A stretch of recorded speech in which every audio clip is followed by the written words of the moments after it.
Good evening. Distinguished delegates, I would like to call the meeting to order. I invite delegates to take their seats. Please, distinguished delegates, take your seats.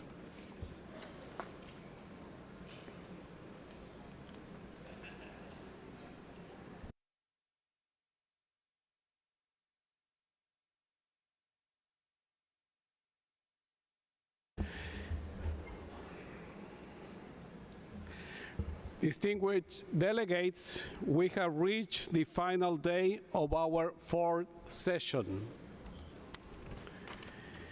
Before we move to our substantive agenda items for today, I would like to invite the representative from our host country, Ms. Julie Dabroussan, Parliamentary Secretary of the Minister of Environment and Climate Change, and to the Minister of Energy and Natural Resources of Canada to provide some open remarks. Ms. Dabroussan, you have the floor. Please. Thank you, Chair, and good evening to everyone. Bonne soirée à tout le monde.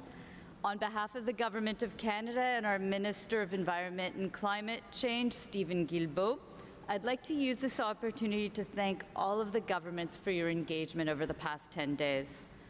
I'd also like to thank the INC Chair, Ambassador Luis Valles-Valdivieso, for his leadership, and the Executive Secretary, Jyoti Macho-Philippe, and the broader UNEP team for your support. It's truly been amazing to see the dedication of this team. 10 days ago, Minister Guilbeault challenged us on this stage by asking each of us to demonstrate conviction, hope, and determination.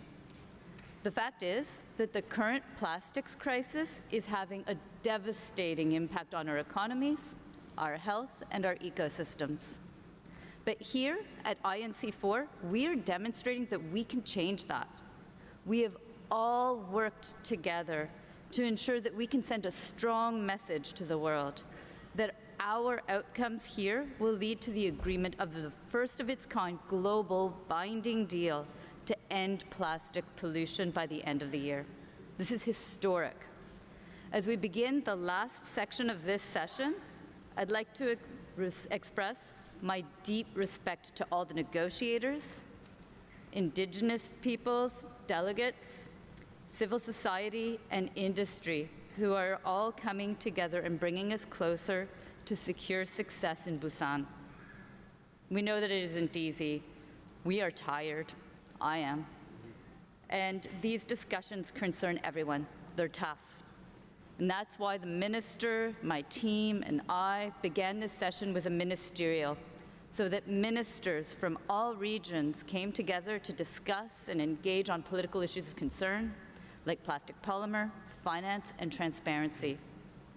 We also felt the importance of increasing the participation of non-state actors, and I am grateful to the WWF for the high-level partnership day, bringing a diverse set of perspectives to this table.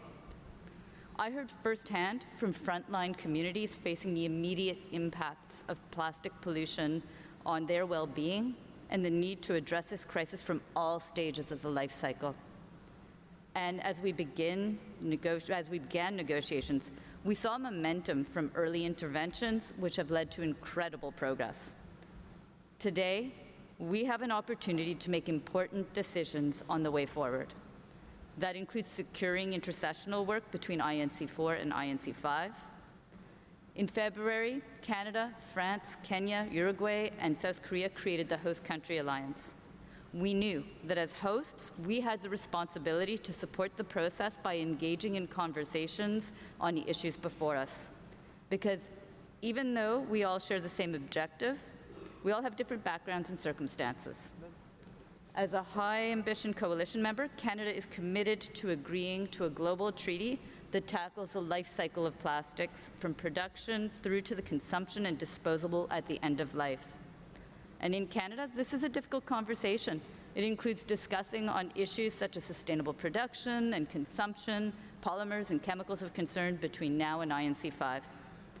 But today, and I really do want to take this moment to say it, today I'm more hopeful than ever. We are building something together, and today I can see a stronger foundation built up that doesn't get decided by one single decision, but by our collective ability to bring everything together and to bring confidence and deliver for people around the world. They're watching us. We must do the necessary work and have the hard conversations between now and Busan in November to ensure that we meet collective commitment for a global agreement to end plastic pollution. Now, I'm eager that we can get it done. I believe in all of you that we are going to work together to get it done. Thank you. Merci.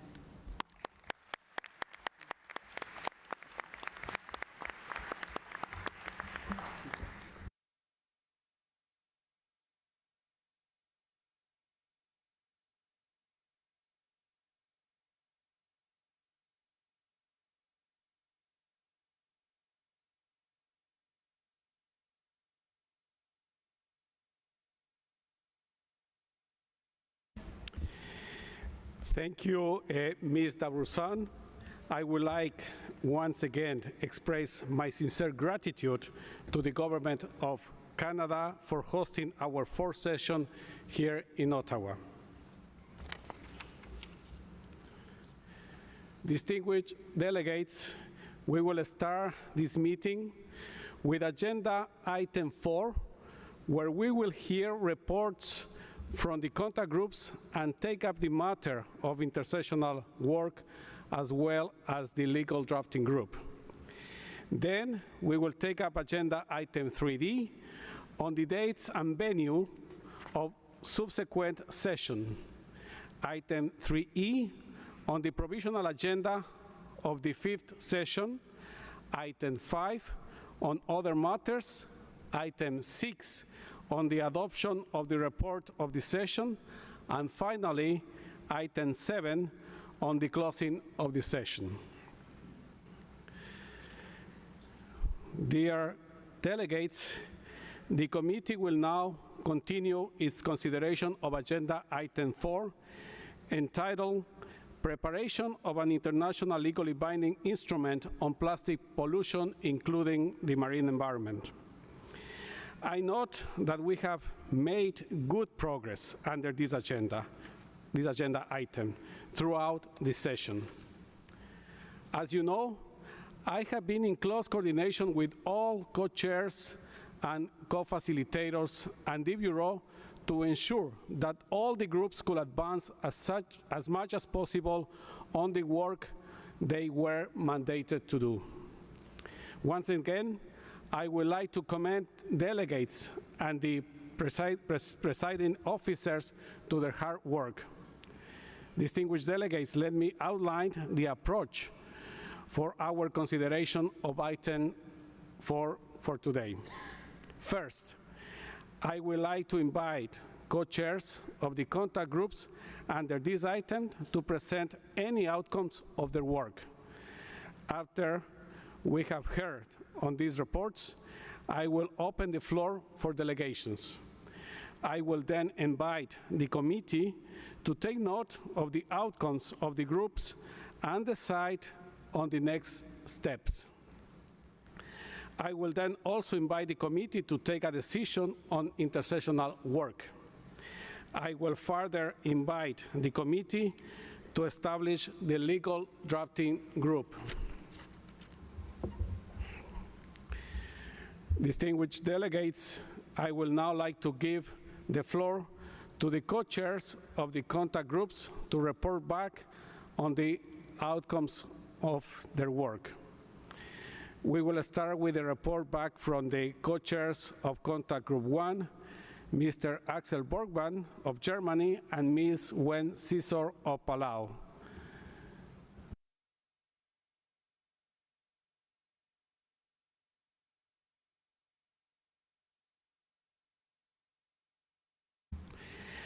I would like to give the floor to Ms. Wen Cesar of Palau from the seat of Palau.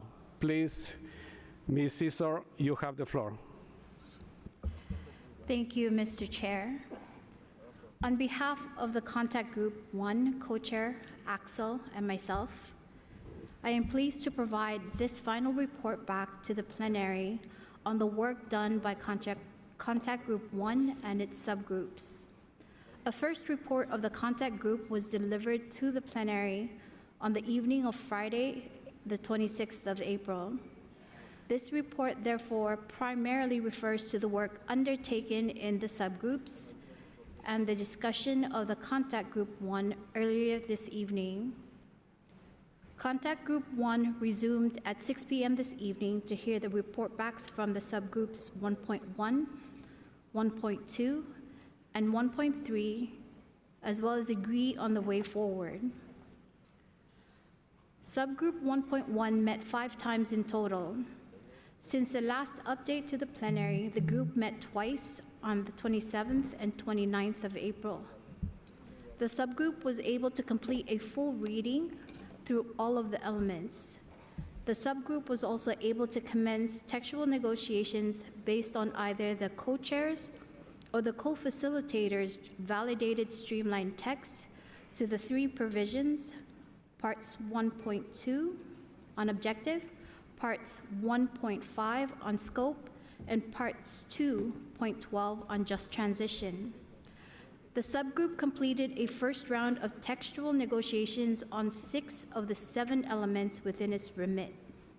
The subgroup did not undertake textual negotiations on part 1.3 definitions because the group felt it was premature at this stage of the process. The outcomes of the work of subgroup 1.1 are documented in the co-facilitator's non-paper on the outcomes of the subgroup. Subgroup 1.2 met 8 times for around 28 hours and conducted the first review of the co-chair's technical streamline for the provisions under the mandate of this group that was completed. In that document, elements part 2.4, 4 bis, 10A, inclusive of options 0 and 2, were not technically streamlined. The group then started a second round of discussions, which was textual negotiations on elements part 2.1, parts 2.2, parts 2.3, parts 2.3 bis, and part 2.4 bis.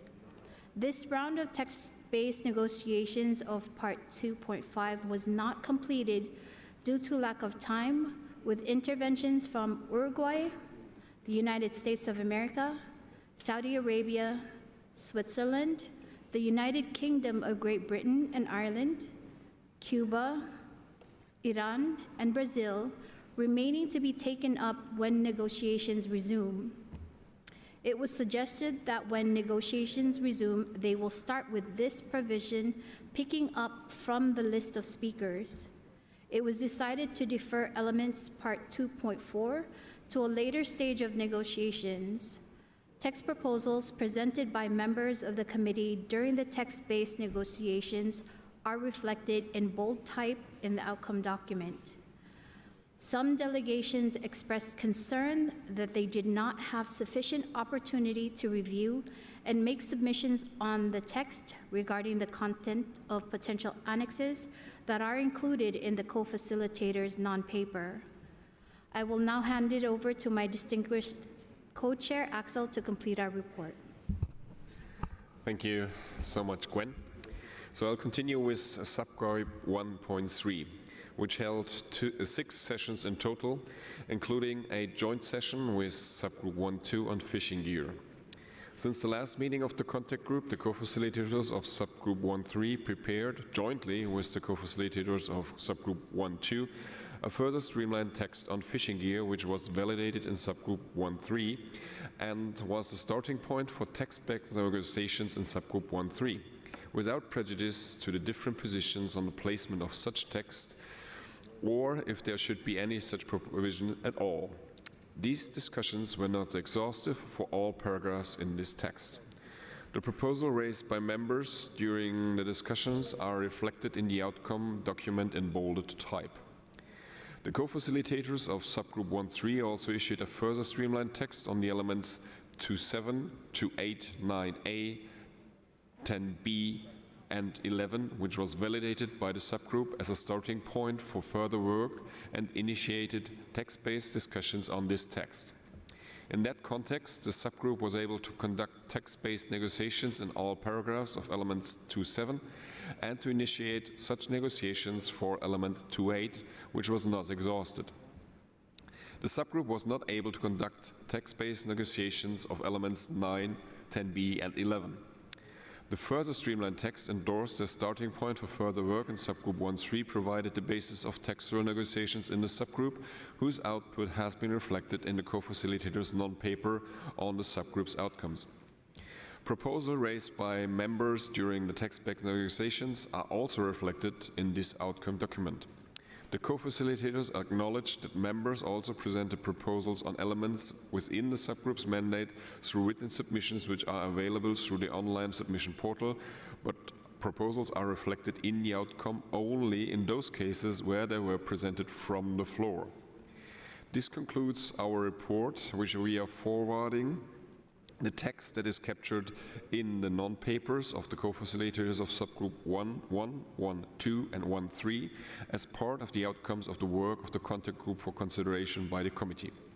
Let me finish with thanking first and foremost our co-facilitators Abdul Rahman, Angelica, Andres, Erland, Julius, and Sarah, the colleagues from the Bureau, the Secretariat, and especially the Chair who gave us the opportunity and as well as his team to work with him and get a better insight on the tremendous efforts he did to make this work and happen. And with that, I would like to give the floor back to you. Thank you.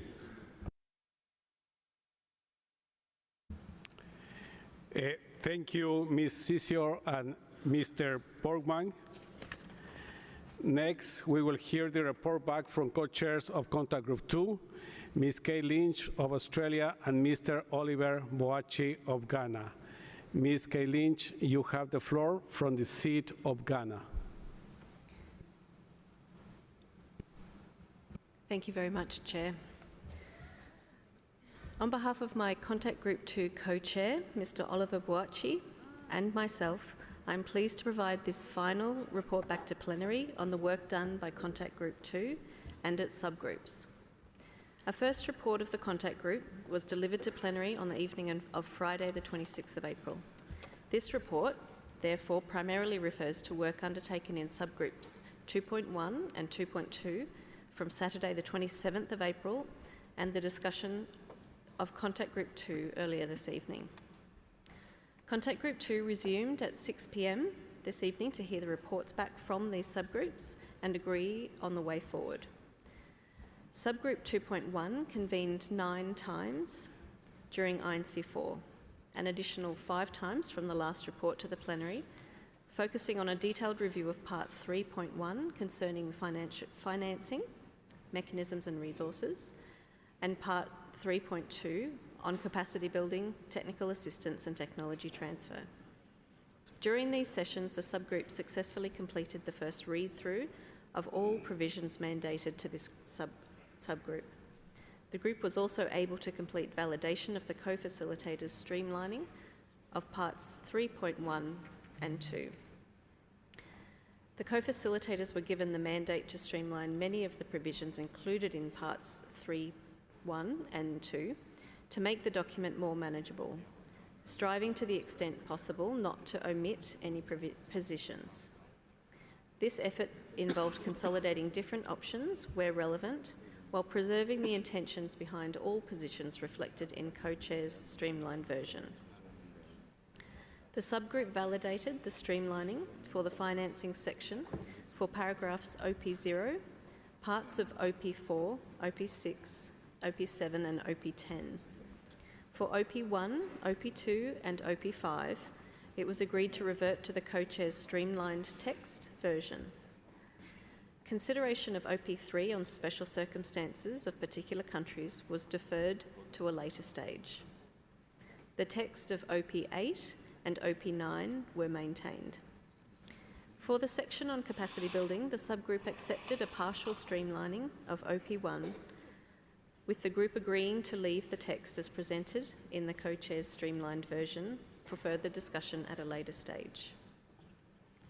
Members of the subgroup have actively participated by submitting various proposals for additional text, restructuring and reordering of the sections under discussion. 38 sets of comments were submitted on means of implementation on the online portal. All of these proposals have been compiled and are accessible through in-session documents for review and consideration. On subgroup 2.2, since the previous report back to plenary, 2 further meetings of the subgroup were held. In total, the subgroup met 5 times to consider parts 4, 5 and 6. During the discussions, the subgroup completed the read-through of parts 4 on aspects including national plans, compliance, reporting and periodic assessment, and part 5 on the governance of the prospective instrument. Further, the group completed validation of streamlining of Part 4, completed the first line-by-line negotiation of Part 4.1 on national plans, and began line-by-line negotiation of Part 4.2 on implementation and compliance. The co-facilitators were given the mandate to prepare an initial draft of Part 6 of the text on final provisions based on standard articles from other conventions and the document UNEP INC.1/PP/8, as well as submissions made for INC-3 that has been made available on the INC-4 website as part of the co-facilitators' non-paper on subgroup outcomes. 59 sets of comments that were submitted on parts 4, 5 and 6 are available on the online portal. During the 3rd meeting of the contact group, the group heard reports back from the 2 subgroups and confirmed agreement for the non-papers of the co-facilitators of subgroups 2.1 and 2.2 to be forwarded to the plenary as part of the outcomes of contact group 2. Mr. Chair, while we have progressed further streamlined text to facilitate negotiations, we recognise that many views expressed in the meetings of the subgroups during this session and submitted in the in-session documents platform are not yet captured in the text that the contact group forwarded to the plenary. Reflections on these views were presented by the co-facilitators of the subgroups at the last contact group meeting and were noted by the contact group. We look forward to these views being discussed at the next session of the committee, not only as part of a rich exchange of views, but more importantly, in the line-by-line textual negotiation that we have begun to move into at this session. We also wish to sincerely thank all members of the committee for their participation in this process, and especially our co-facilitators, Naomi, Miguel, Maureen, and Danny. Thank you, Mr. Chair.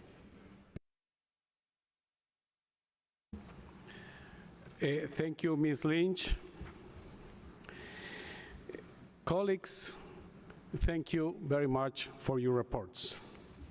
Once again, I wish to express my gratitude to the co-chairs of both contact groups and the co-facilitators of the subgroups for their excellent leadership in facilitating our discussions under this agenda item, and to the members of the committee and observers for their dedicated work.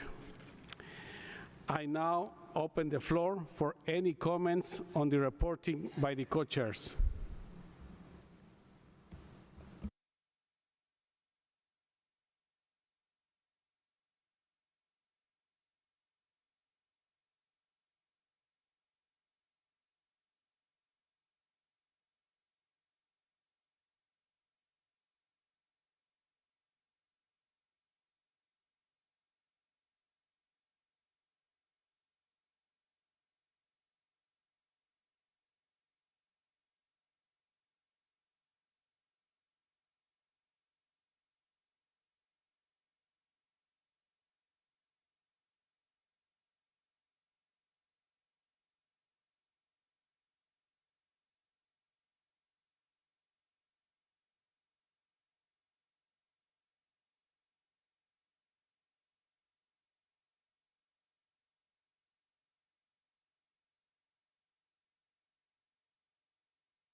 Thank you.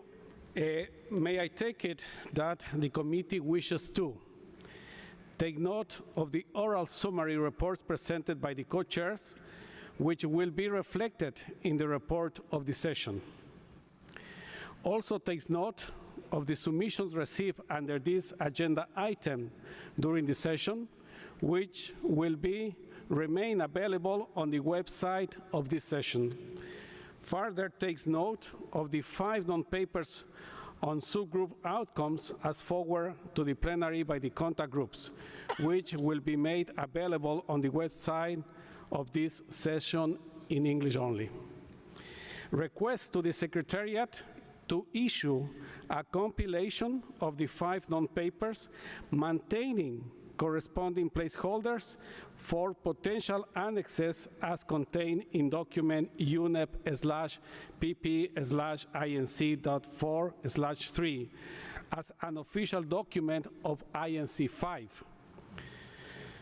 Also, request the Secretariat to standardize the formatting of the document and to correct any clear typographical errors in the document without making any substantive changes in its contents, and decides that this compilation document will be the starting point for continued negotiations at our next session with a view to completing its work on the instrument by the end of the 5th session.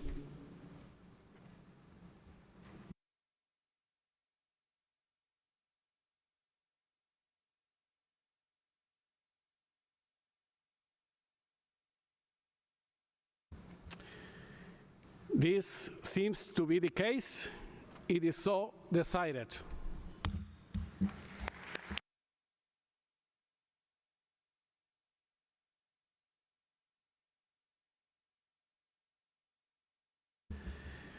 Distinguished delegates, let us now turn to the intercessional work.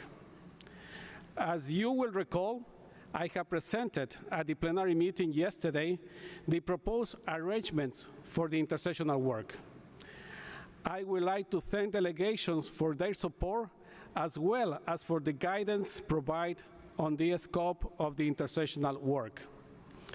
Having heard your statements and further to the consultations I held yesterday and today, I would like to propose that the committee decides on the following with respect to intercessional work. First, the committee decides to establish an ad hoc intercessional open-ended expert group to develop an analysis of potential resources and means that could be mobilized for implementation of the objectives of the instrument, including from the financial mechanism, by aligning financial flows, catalyzing finance, and enhancing resources transparency for the consideration by the committee at its next session. The expert group will take as starting point the reports of the co-chairs of the contact groups, of the contact group 2 established at INC-4, and the draft text on MIPS implementation, Part 3, Section 1, contained in the compilation document of draft text. The expert group will be open to participation of all members. Third, the committee agrees that the work of the expert group will be co-chaired by Ms. Kate Lynch of Australia and Mr. Oliver Boachi of Ghana. Fourth, the committee also decides to establish an ad hoc intercessional open-ended expert group to propose criteria on plastic products and chemicals of concern, including those related to product design, and consider the use and application for the consideration by the committee on its 5th session. Fifth, the expert group will be informed by the reports of the co-chairs of the contact group 1 established at INC-4 and the compilation document of draft text. The expert group will be open to participation of all members. 6, the committee agrees that the work of the expert group will be co-chaired by Mr. Axel Borgmark of Germany and Ms. Wen Sisior of Palau. 7, the committee requests the two expert groups to commence their work using electronic means following conclusions of INC-4 and request the Secretariat to support the organization of their work. 8, the committee also requests the Secretariat to organize, subject to ability of financial resources, an in-person meeting of the expert groups in the intercessional period before INC-5. 9, the committee further requests the Secretariat, in consultation with the chair, to invite selected technical resources persons to help inform the work of the expert groups.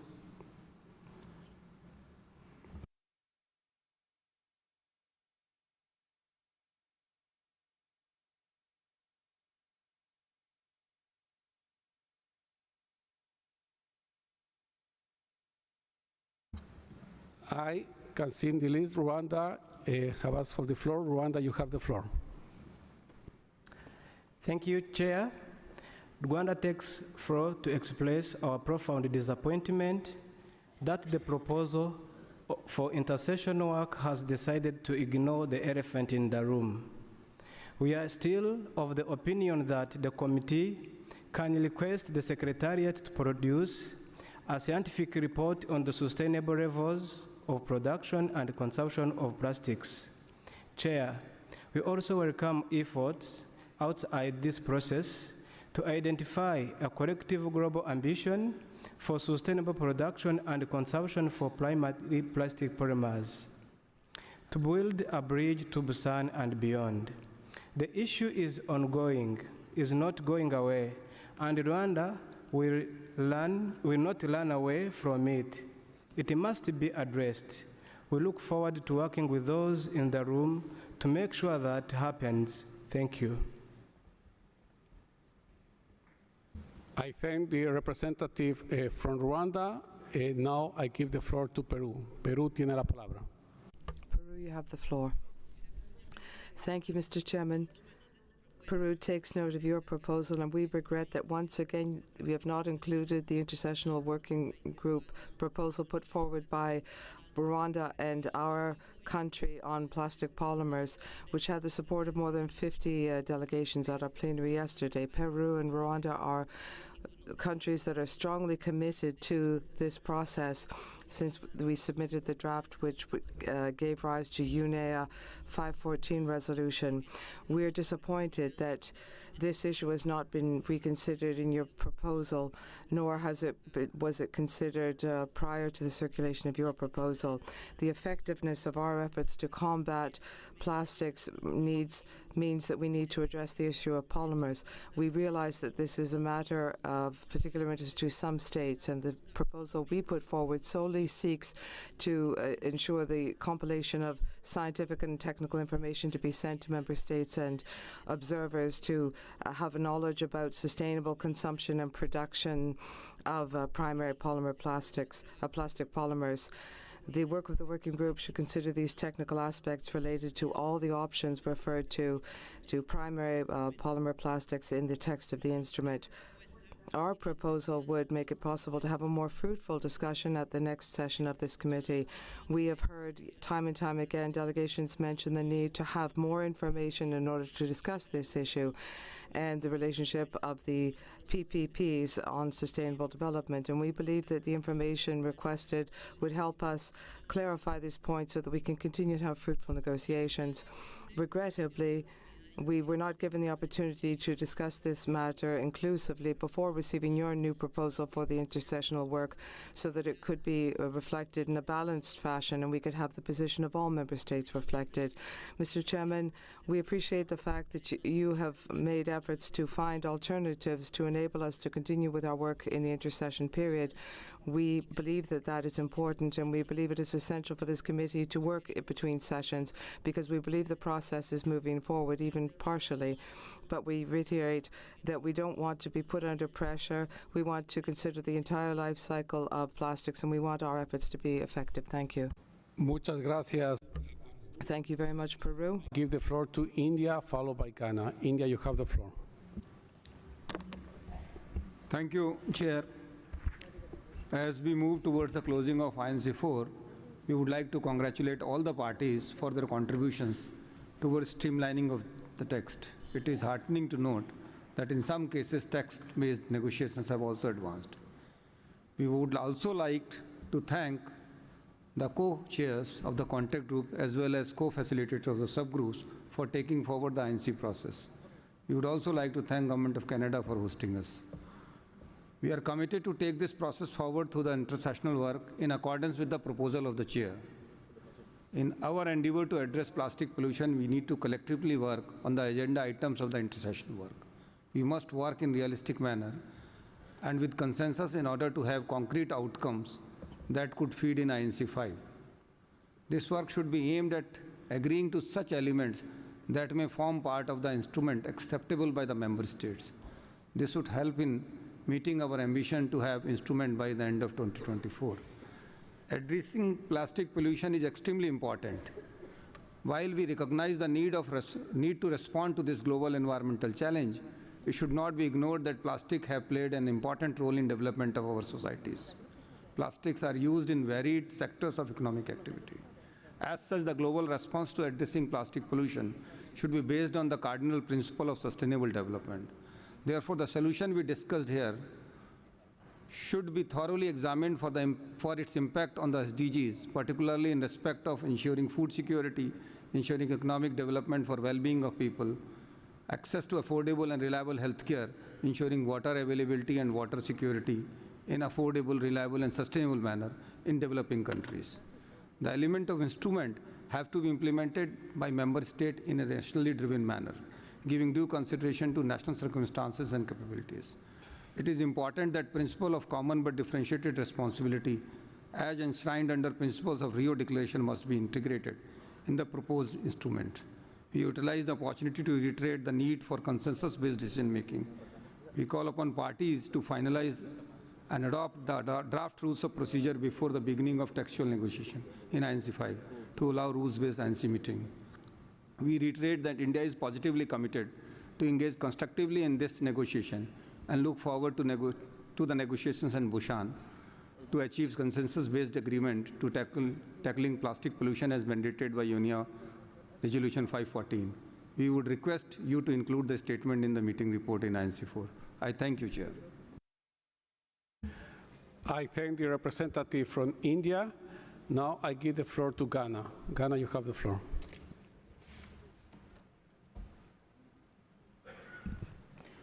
Mr. Chair, the Africa Group wants to appreciate you, the co-chairs and the co-facilitators for the work done this far.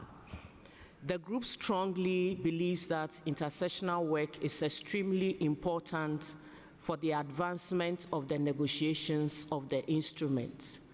Therefore, we recommend in the proposal of the chair the following changes. Paragraph 1, the committee decides to establish an ad hoc intercessional open-ended expert group to develop an analysis of potential sources and means of implementation that can mobilize the objectives of the instrument, including the modalities of the financial mechanism, capacity building, technical and scientific cooperation and technology transfer for the consideration by the committee at its 5th session.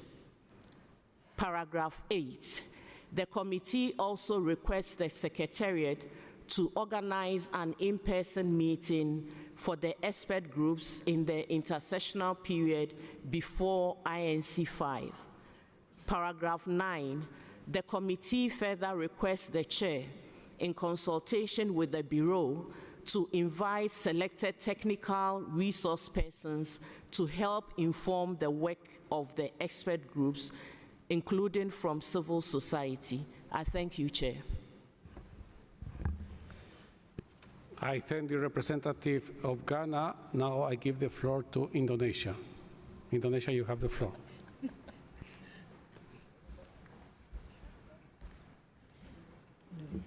Thank you, Mr. Chair. On behalf of Indonesian delegation, we would like to convey our deepest gratitude for your leadership in INC-4, as well as our sincere appreciation to the co-chairs of the contact groups and co-facilitators of the contact groups for their guidance and leadership in the meetings, and the dedication and commitment of the Secretariat to the INC work day and night. Mr. Chair, the Indonesian delegation is committed to a constructive and fair dialogue in INC-4. However, I believe that the rules of work procedures should be based on the collective work of all members of the committee to reach consensus, which is the only way forward, including in the intercessional work. This collective work includes the collective understanding of the concept of common but differentiated responsibilities, or CBDR, in implementing any multilateral environmental agreement, since each country has their own level of capacity and capabilities to respond to their development challenges without neglecting their responsibility to protect and preserve the environment. Mr. Chair, recognizing the great value of plastic materials to the global economy and their growing contribution and impact in the future, Indonesia would like to highlight the critical role of the circular economy for plastics models to eliminate plastic waste from the environment and avoid plastic pollution. However, we would like to emphasize that such circularity models must be taken into account with geographical context, particularly in archipelagic states, considering that circular business models must be adaptable to local economies. Mr. Chair, Indonesia recognizes how plastic pollution impacts to all of us. Therefore, this instrument is a crucial means for the world to eliminate plastic pollution and protect our environment. However, in line with the ambitions we have for this future instrument, it is also imperative that it is balanced. For a developing country like us, attaining the bigger environmental protection goal is inseparable from achieving sustainable development, just transition, and ultimately the continued effort to develop our national economy. In conclusion, I sincerely thank the Government of Canada for the exceptional work in hosting INC-4 and the delegates as well as the Secretariat for the progress we have achieved in Ottawa. We look forward to building and strengthening on our achievement in the coming months in INC-5, including during the intercessional works. I would also like to congratulate Ambassador Luis Fayas Valdivieso for the successful meeting in Ottawa, and wishing him good health and success in chairing the upcoming final session. Wishing you all the best and see you in Busan. Thank you, Mr. Chair.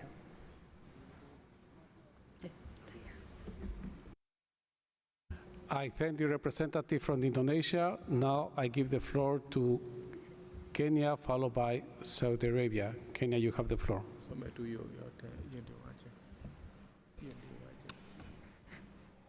I thank the Chair for giving us the opportunity to deliver this statement. At the outset, we thank the Government of Canada for the excellent hosting of INC-4. Kenya aligns itself to the statement delivered by the distinguished representative of Ghana on behalf of the African states. Kenya believes this session has covered considerable ground and that we can build on moving forward. We congratulate the Chair, the Secretariat, the co-facilitators, the contact group chairs, and the subgroup leads for the efforts made towards building consensus. Kenya assures all of its continued support. However, Kenya recognizes that there are some areas that need further work ahead of INC-5 in Busan. There is need to narrow down the options in the text to a maximum of 3 based on the commonalities of ideas to expedite the negotiations. We therefore support the proposal for intercessional work. We urge you, Chair, to come up with innovative ways that ensure openness, inclusivity, and effective participation of all these in this process. Chair, Kenya believes that every effort should be made for us member states to reach an agreement on the rules of procedure. This is critical if we are to bequeath to the world a treaty that is both elaborate and effective in tackling plastic pollution, including in the marine environment. Regarding substantive matters, Kenya prioritizes the development and implementation of national action plans that address all phases of the plastic life cycle, with the ultimate goal of protecting human, animal, and plant health, as well as the environment and ecosystems. We support the extended producer responsibility to be applied at all levels to promote transparency and accountability along the entire product life cycle. We believe circular economy is integral to realizing action for eliminating waste, keeping products and materials in use, and regenerating natural systems. Strong regulatory systems backed by capacity building and transfer of environmentally sound technologies are indispensable if we are to achieve the very objectives and goals we are seeking under this treaty. There is no doubt that the success of this treaty will be determined by the availability and quality of financing. Kenya supports the establishment of a dedicated and predictable multilateral fund for this purpose. Access to this fund should reflect local contexts and priorities. Chair, Kenya recognizes that all countries are at different levels of development, capabilities, and circumstances. Therefore, responsibilities and obligations should reflect this reality. Tackling plastic pollution cannot be realized by governments alone. We must work in concert with all stakeholders, including the youth, the private sector, the civil society, and the traditional and indigenous people. The treaty should provide an ecosystem and incentives that enhance the capacity of the youth in driving change through initiatives and innovations that harness the expanding power of technology. The treaty must provide for investments in research and development, as well as exchange of information, knowledge, lessons learned, and best practices that promote sustainable plastic management practices. The treaty should provide for incentives that accelerate transition to circular economy for plastics along the product supply chain. The extended producer responsibility should encompass the full range of product life cycle costs, including their end of life. The treaty aims to tackle cross-cutting challenges of plastic pollution from chemicals, waste, biodiversity, and nature. The current text lacks commensurate provisions for biodiversity. Kenya therefore proposes a placeholder for a standalone subheading on biodiversity. We request the topic be included in the agenda for the intercessional work. Chair, Kenya believes that the plastic pollution is both significant in urgency and scale. For the world to end plastic pollution, the treaty must be visible with its own character, life, and profile. It must not be perceived as an appendage of any existing treaty. Finally, Kenya reiterates its full support for the African Group position that the Secretariat of this treaty should be domiciled at UNEP headquarters in line with strengthening and consolidating UNEP functions as mandated in paragraph 88 of the Rio outcome document, The Future We Want. The appetite is growing and consensus is building on this matter. We urge all of us to support. Thank you, Chair. I thank the representative of Kenya. Now I give the floor to Saudi Arabia, followed by Cameroon. Saudi Arabia, you have the floor. Thank you, Mr. Chair. I would give this statement on behalf of the GCC countries. To start with, we would like to congratulate Your Excellency for your leadership into this INC-4 and also the amazing role that your co-facilitator played during the contact groups. Without their support and active listening and working with the member state and stakeholders, we would not reach what we accomplished today. In addition, we would like to thank Government Canada for their hospitality and hosting us here in Ottawa. Without this effort and the positive atmosphere that we had, we would not achieve what we achieved today by simplifying the text and we are closer than ever to reaching our goal. Having said that, Chair, we would like to see the proposal that we will support you on, and we would like to have some of that statement says that the committee also decided to establish an ad hoc intercessional open-ended expert group to propose recommendations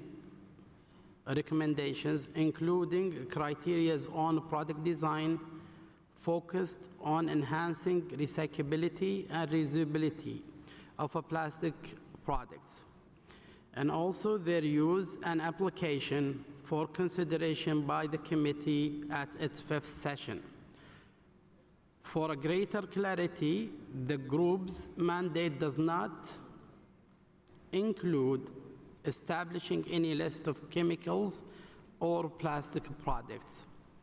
In addition, Chair, we support what we heard about the work related to financial mechanisms, and especially for developing countries as suggested by the African group, and we add our voice to them.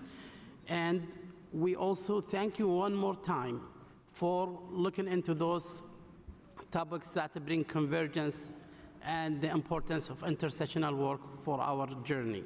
Thank you, Chair. I thank the representative from Saudi Arabia.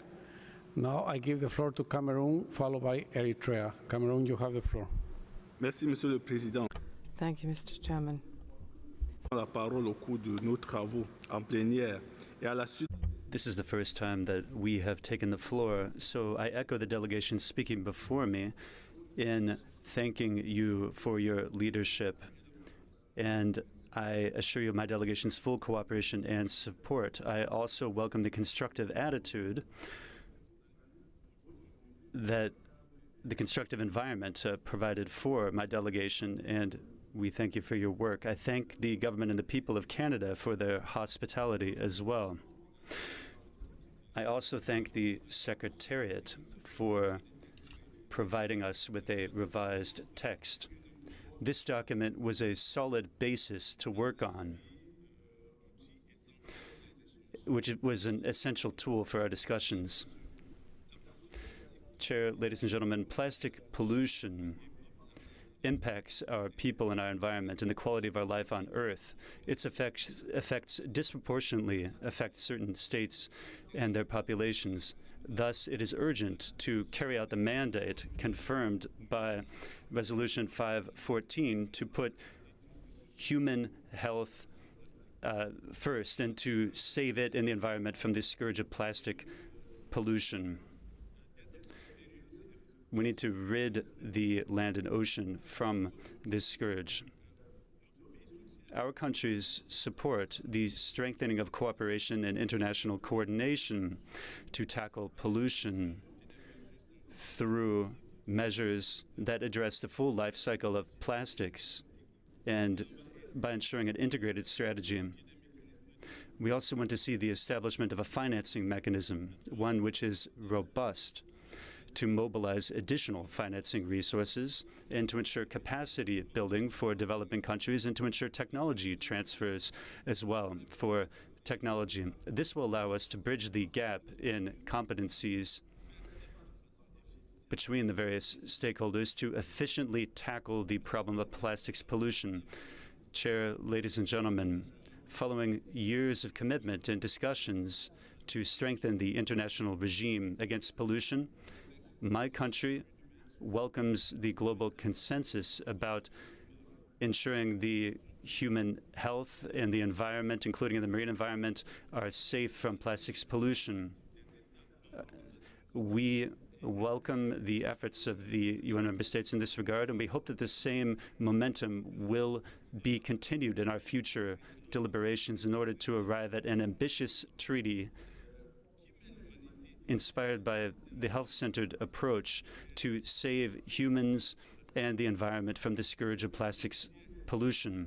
Our country supports the statement delivered by the distinguished representative of Ghana, speaking on behalf of the African group, namely the proposal that was made about the intercessional work. We support all of the proposals that you made, Excellency. You may count on the support of my delegation, and I thank you for your kind attention. I thank the representative from Cameroon. Now I give the floor to Eritrea, followed by Gambia. Eritrea, you have the floor. Thank you, Mr. Chair, for giving me the floor. As this is our first time to take the floor in the plenary, we would like to thank the people and government of Canada for the warm hospitality and excellent arrangement of this important meeting. We also appreciate the work of the Chair, Bureau, the IN Secretariat, and others. Eritrea aligns itself with the closing statement delivered by the distinguished delegate of Ghana on behalf of the African Group. We understand the importance of addressing plastic pollution across the full life cycle of plastics. Eritrea is a pioneer state in adopting and implementing regulatory instruments against the use of single-use plastic since 2004, remains committed to work towards developing the global instrument. The fourth session of the Intergovernmental Negotiating Committee has negotiated substantive matters extensively. The exercise, however, by no means exhaustive. We acknowledge that we still have to work to further identify areas of convergence while consolidating the identified ones. With the healthy atmosphere and constructive engagements that we witnessed in Ottawa, my delegation has the confidence that a global instrument that takes the views and concerns of all member states is around the corner. Mr. Chair, we welcome the agreement on the proposed open-ended intercessional work. We believe that this will help maintain the momentum and create a room for the additional technical work. We agree that a hybrid financial mechanism can work better in implementing the objectives of the future instrument. We are flexible on the question of whether to utilize the existing funds or establishing a new fund on the condition that the two alternatives guarantee that the finance for plastic pollution is dedicated, new and additional, adequate, predictable, accessible, and sustainable. We also understand that capacity building, technical cooperation, and technology transfer plays a critical role in implementing the objectives of the future instrument. I thank you, Chair.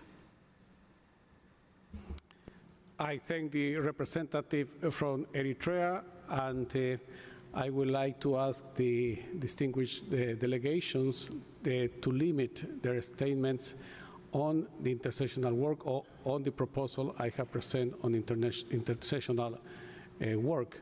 Now I give the floor to Gambia, followed by Nigeria. Thank you. Thank you, Mr. Chair. Distinguished delegates, the Gambia delegation would like to thank the Government of Canada for hosting INC-4. The Gambia delegation would also like to take this opportunity to thank you, Chair, for the visionary leadership during the INC-4 negotiations in Ottawa. We thank the Secretariat for their dedication and support in guiding the process during INC-4. The Gambia delegation also wishes to align ourselves with the statement delivered by the distinguished delegate of Ghana on behalf of the Africa Group.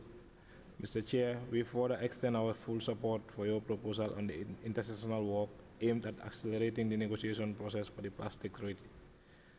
Mr. Chair, let us bear in mind that the relentless impact of plastic pollution on our environment, from choking marine life into our ozones to contaminating our soil and waterways.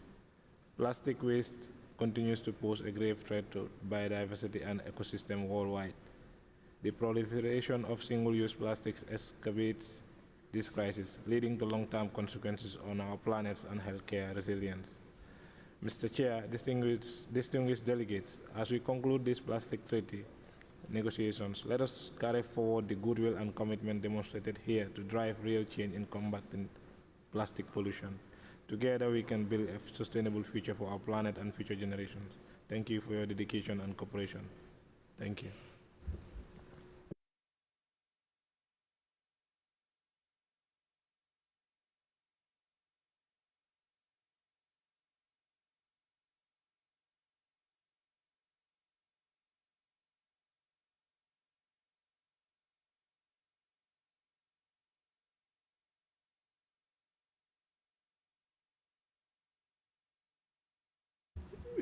Thank you very much to the representative from Gambia. Dear and distinguished delegates, I would like to ask you to limit your statements on the proposal on intercessional work that I have presented, and there will be the opportunity also to give closing statements on early in our plenary session. Thank you very much. Now I give the floor to Nigeria, followed by Iran. Nigeria, you have the floor. Thank you, Mr. Chair. And let me also add my voice in congratulating you for successfully piloting the affairs of this INC-4. And also thanks all the various co-facilitators and co-chair of the various thematic groups. Madam Chair, Mr. Chair, just to write on the statement made by Ghana on behalf of the Africa region. One major way we can send a very strong message to the world about our resolve to sustainably deal with the issue of plastic pollution across its full life cycle is the establishment of a robust financial mechanism to support the implementation of the future instrument. In this wise, we would like to support your proposal for the establishment of the ad hoc open-ended working group, expert working group, to mobilize resources for this instrument.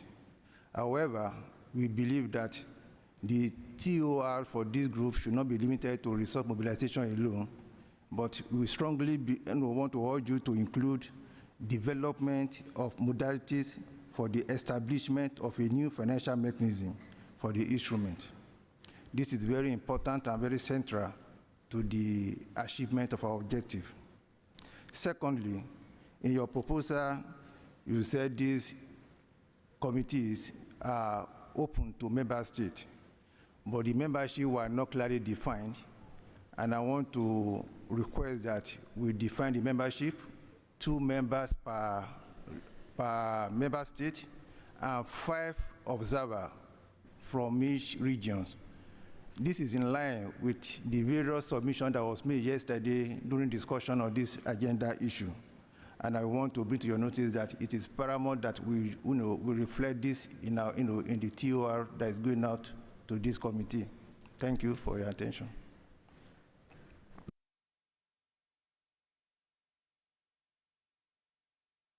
I thank the representative from Nigeria. Now I give the floor to Iran, followed by Ethiopia. Iran, you have the floor. Thank you very much, Mr. Chairman, and good evening, all colleagues, and also esteemed friends in the Secretariat. First of all, my delegation wish to appreciate for your efforts and contribution in preparation of this terms of reference and also the roadmap for the future undertakings of us till INC-5. Looking at the terms of reference to us, some issues came to our mind, which I would like, to share them with you. The first is with respect having a balanced approach towards the 2 expert groups. Since for the first expert groups, we are expecting to develop just an analysis of potential resources and means that could be mobilized. While for the second expert group, it has been suggested to propose criteria on plastic products and also chemicals of concern, which we think there is no disparity in terms of, and the necessity for having a balance between the 2 sets of important issues. The second is that for the second expert group, the issues which have been identified for further discussion include some contentious issues which to our understanding could possibly result in some failures. Still, my delegation is very much concerned about what happened at the end of INC-3.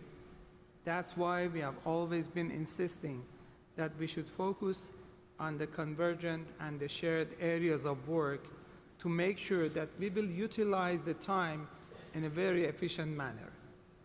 My delegation, in support of what Saudi Arabia has suggested as the paragraph to replace the current paragraph in the text, would like also, to introduce a similar language, which suggests the expert group to discuss, further elaborate, and prepare a report on technical matters relating to the product design, focus on enhancing recyclability and reusability of plastic products, their uses and applications, together with efficient management of plastic waste, including the existing and the legacy plastics.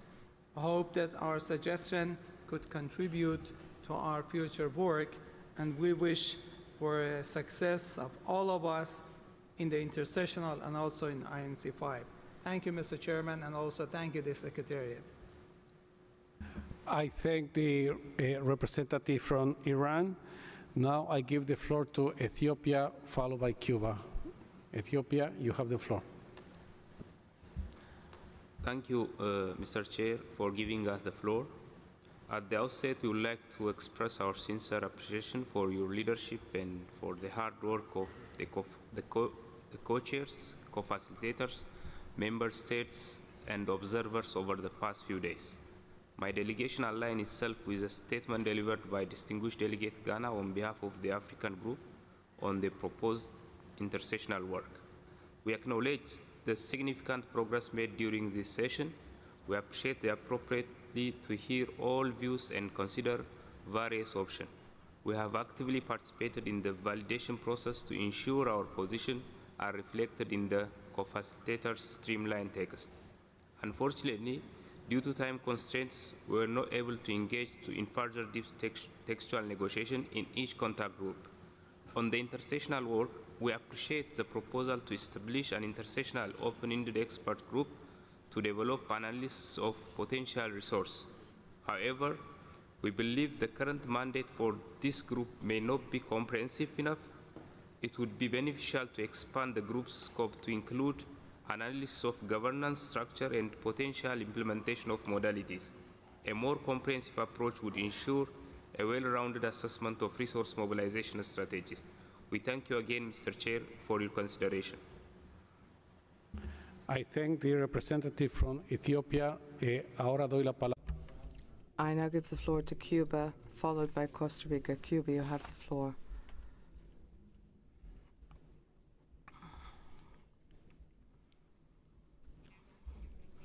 Thank you, Chairman. Good evening.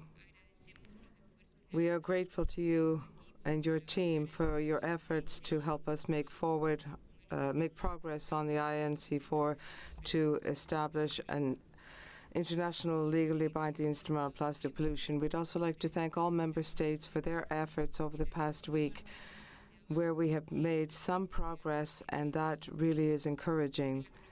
On the proposals that you have circulated, we would like to make the following comments. For my delegation, it is important to highlight that, bearing in mind the fact that a similar review for all proposals in the text was not provided, and that progress in the various groups was unequal, and that INC-5 will not have a single draft text.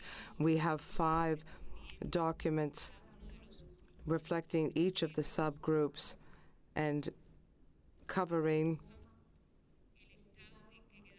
or representing the status of positions.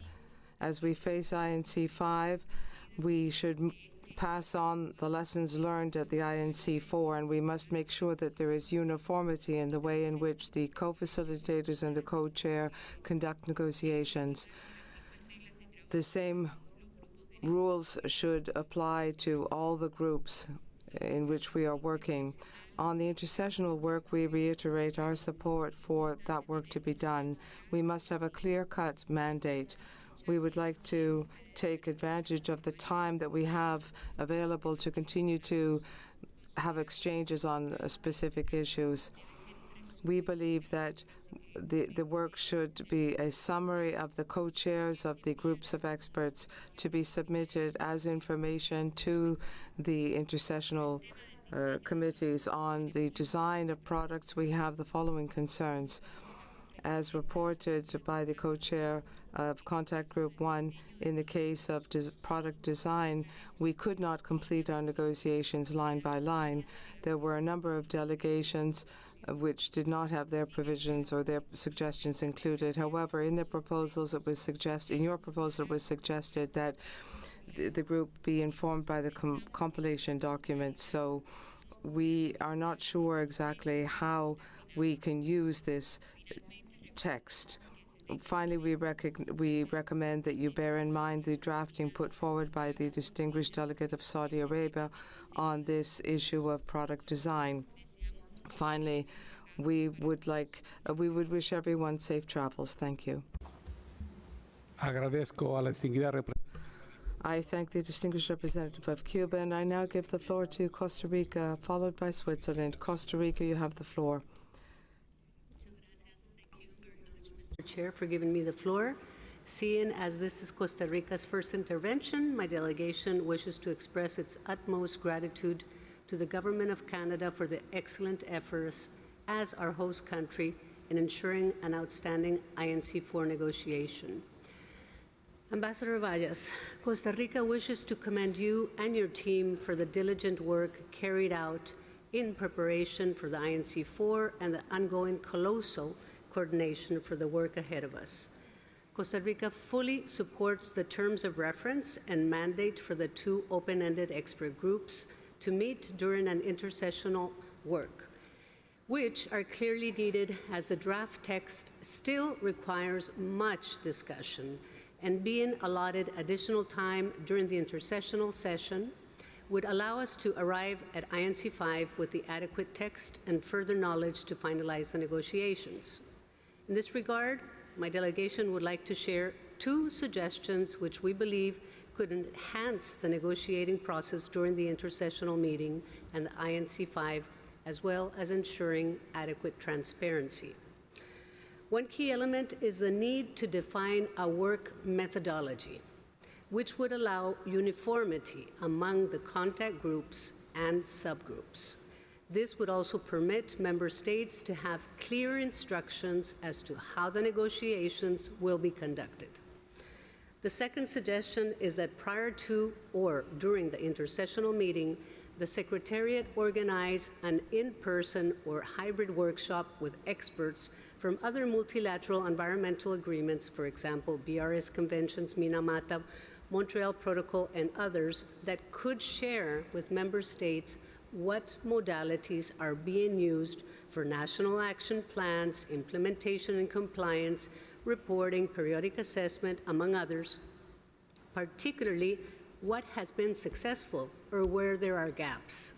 We also consider that having a short session with a technical presentation and technical paper on the current existing financial mechanisms in a significant number of MEAs, spelling out the strengths and challenges they face.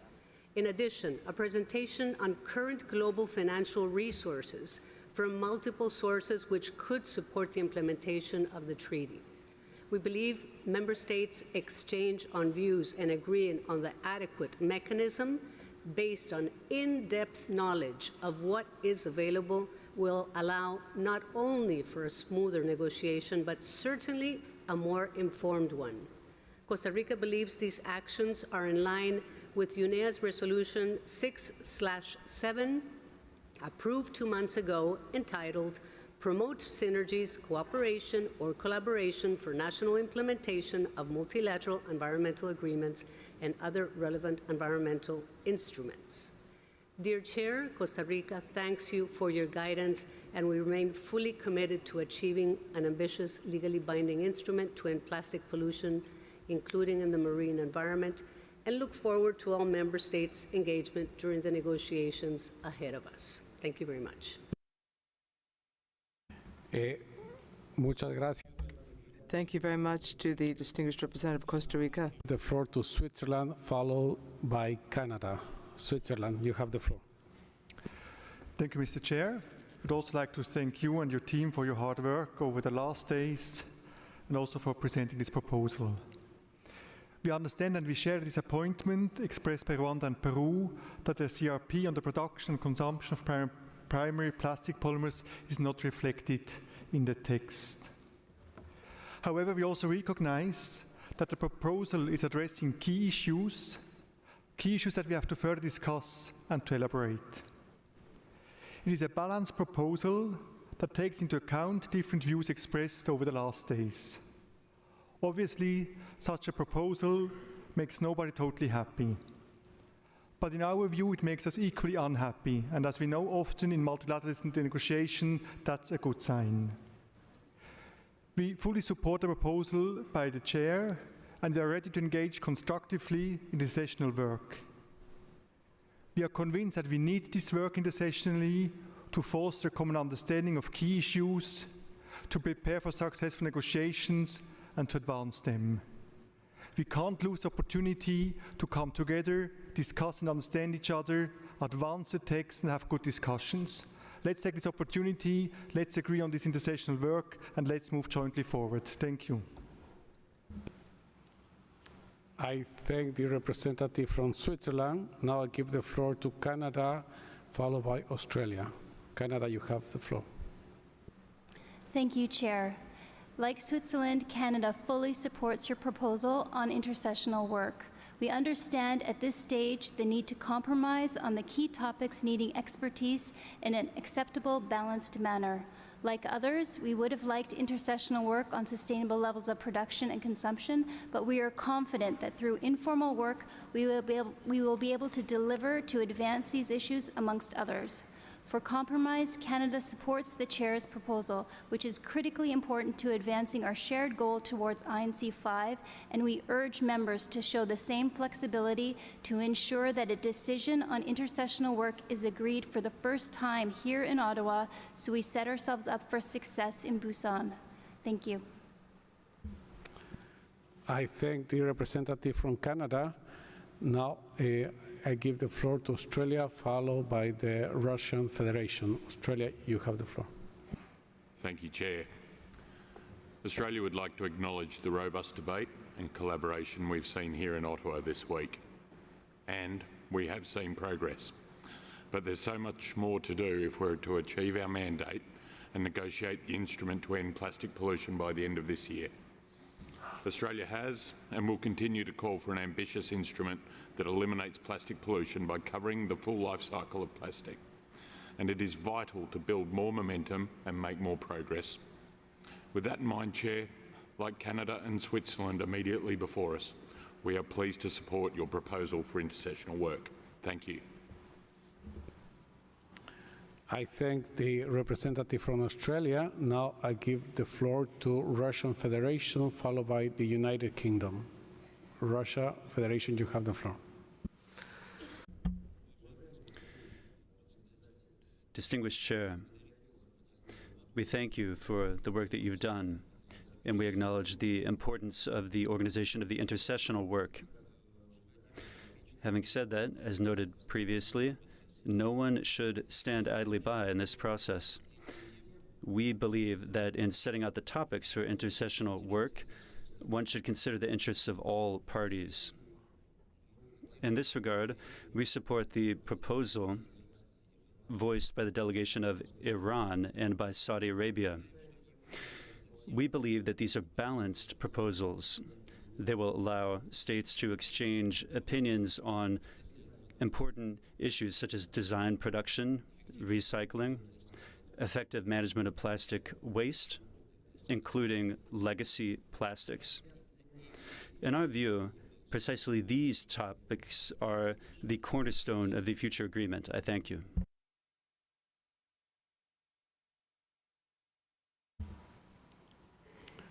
I thank the representative from the Russian Federation. Now I give the floor to the United Kingdom, followed by Botswana. UK, you have the floor. Thank you, Mr. Chair. The UK thanks the Chair for the revised proposal on intercessional work.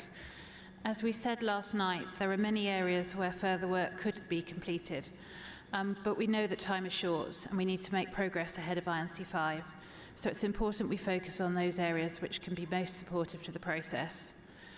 Like Switzerland, Canada and Australia, we recognise this proposal is a compromise, but we find the proposed approach strikes the right balance between important elements of substance and means of implementation.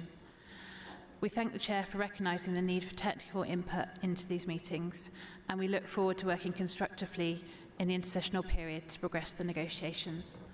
Thank you, Mr. Chair. I thank the representative from the UK. Now I give the floor to Botswana, followed by Uruguay. Botswana, you have the floor. Thank you, Mr. Chair, for giving me the floor.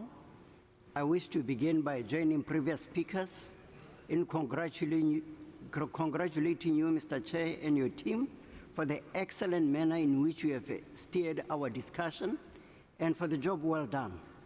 In the same vein, we wish to express our sincere appreciation to the Government of Canada for the warm hospitality and availing facilities that created a conducive environment for our meeting. Mr. Chair, Botswana aligns herself with the remarks made by Ghana on behalf of the African Group. A lot of work has been done in streamlining the text while accommodating various views from member states. As we approach the finalization of the development of this important instrument, there is no doubt that the journey ahead remains an arduous one. However, we believe,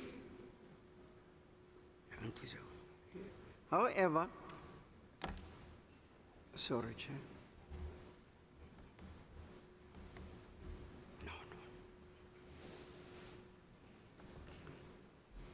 However, we believe that with the collective human resolve, our mission will be accomplished. In this regard, Botswana supports your efforts in coming up with innovative ways of concluding our work in the stipulated time frame, which includes the intercessional work.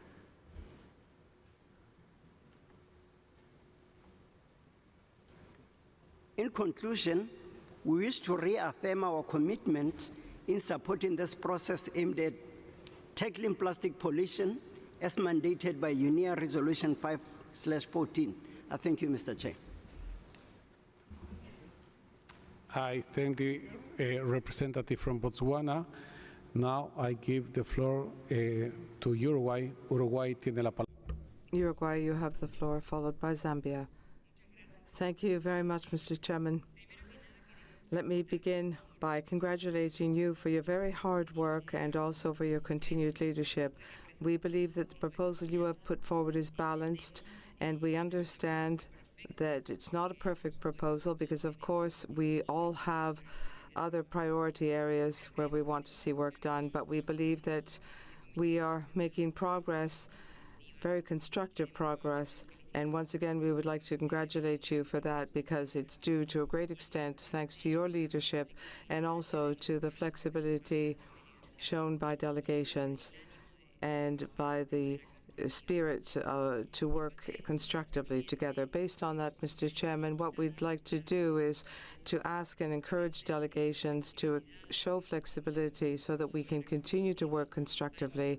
We know that we're very close to adopting the intercession work, and that's very important for a number of regions and delegations. So I would simply say that we'd like to send this message out. We believe that we can set an example for multilateralism, and we're so close to adopting this intercession process that you have our full support for the proposal you have suggested. And finally, we encourage everyone to continue in this participatory spirit, and we would also encourage inclusion of the observers in the intercessional discussions. Thank you. Thank you very much to Uruguay. Now I give the floor to Zambia, followed by the European Union. Zambia, you have the floor. Thank you, Mr. Chair. Mr. Chair, the Zambian delegation expresses its profound gratitude to the Canadian government and its people for the warm hospitality accorded during the entire period of our stay. We further wish to extend our appreciation to you and your team for the excellent work done so far. Zambia supports the formation of the ad hoc intercessional expert group. We reiterate the call by the African group and other regional groups on the need to pay particular attention on the means of implementation, particularly the financial resources, technical assistance, and technology transfer. Zambia believes, like others, that the overall effectiveness of this implementation of this instrument depends on the effectiveness of this particular article in the instrument. Zambia further reiterates that there is great need to invite selected resource persons to aid the work of the expert groups and hold an in-person meeting before INC-4.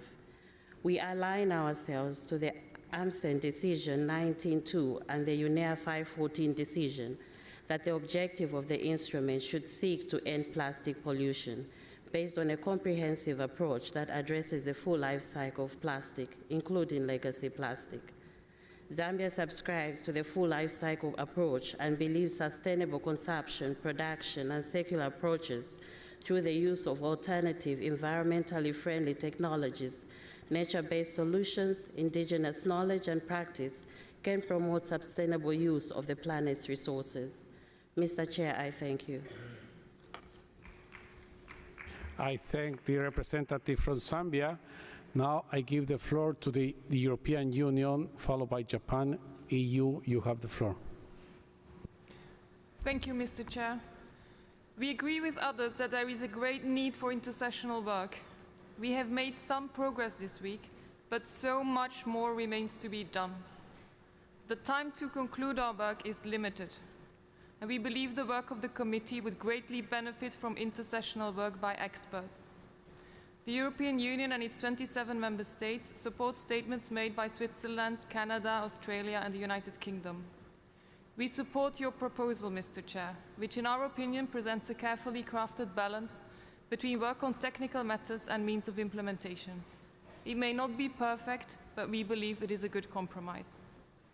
Mr. Chair, time is limited to conclude our work and to adopt an ambitious treaty to end plastic pollution. We call on all delegations to look for compromise, and we support your proposal and hope others will do the same. Thank you. I thank the representative from the EU. Now I give the floor to Japan, followed by Norway. Japan, you have the floor. Thank you, Mr. Chair.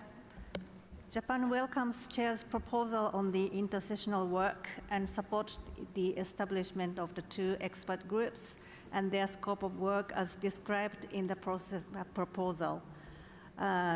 We have a lot of tasks before us, and it is crucial to effectively use the remaining time before going to Busan, including using the most of the intercessional meetings, both in person and online.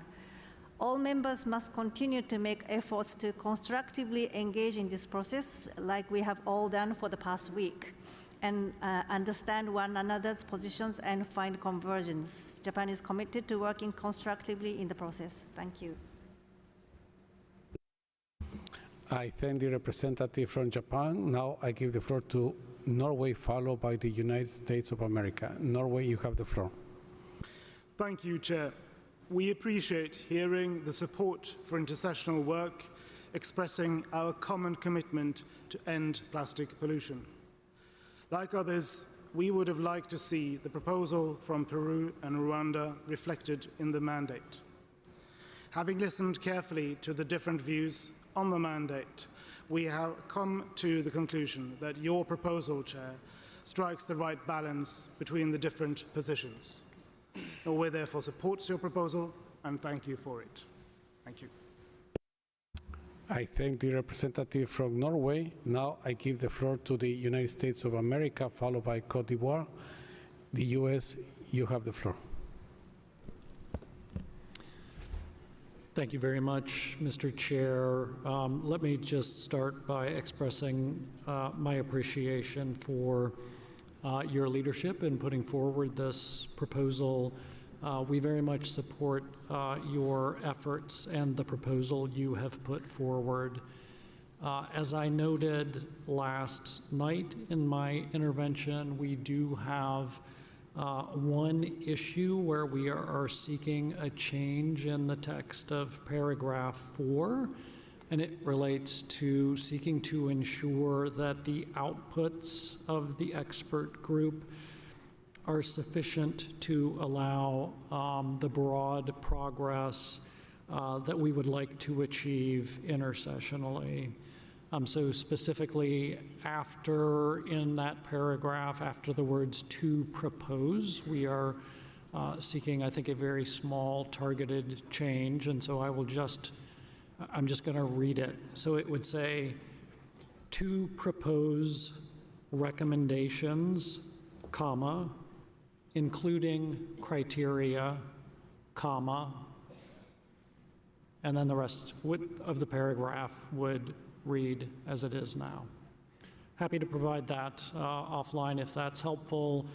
We think this change can be quite helpful to us in our efforts intercessionally to make progress. I would also just say we're quite encouraged and appreciative of the progress that member states have made at this meeting.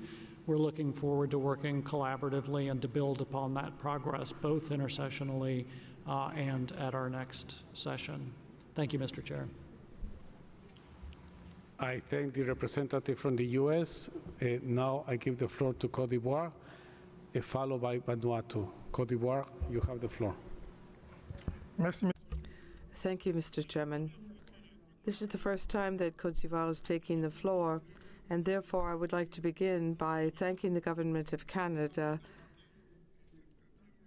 for being kind enough to host our meeting, for the excellent organization of the meeting. I congratulate you, Chairman, on your leadership and the way in which you have conducted our work. My delegation supports Ghana's statement on behalf of the African Group.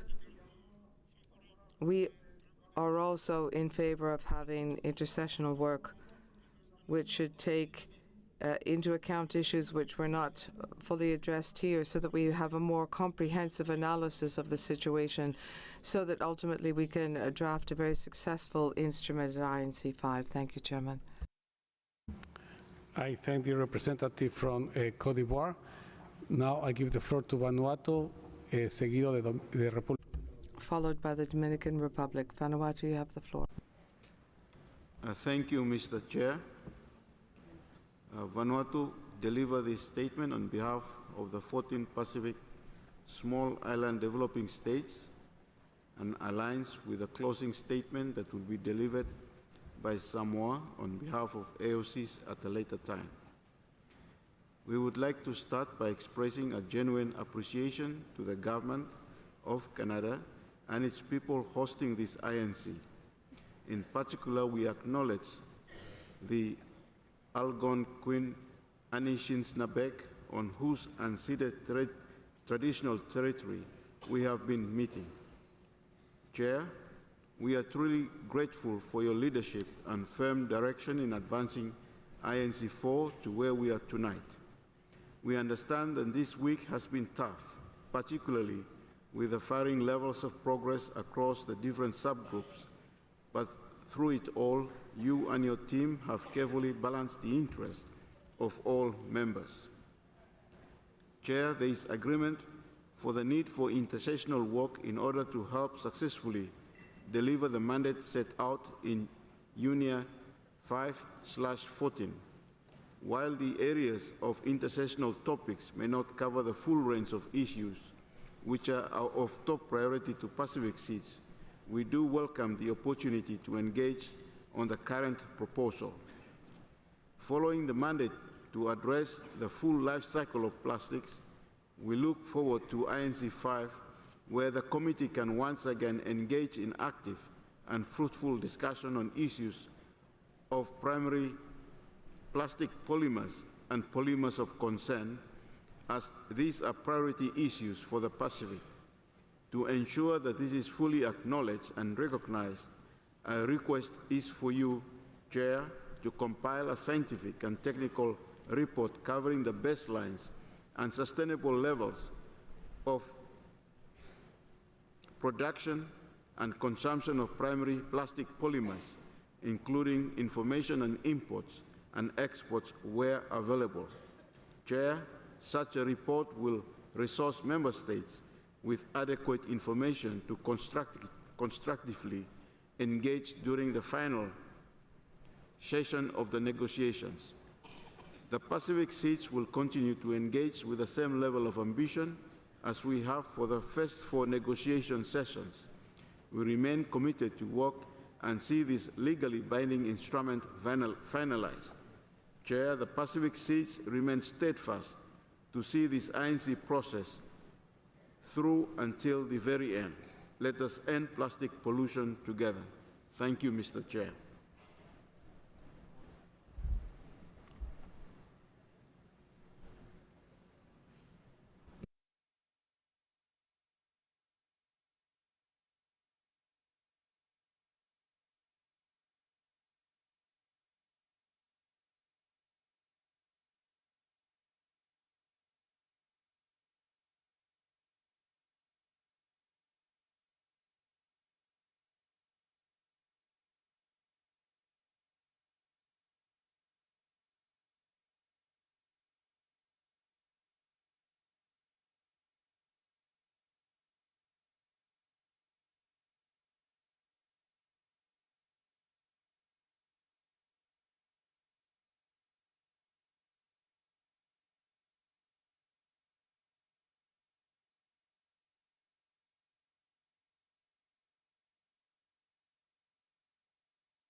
I thank the representative from Vanuatu. I give the floor now a la República.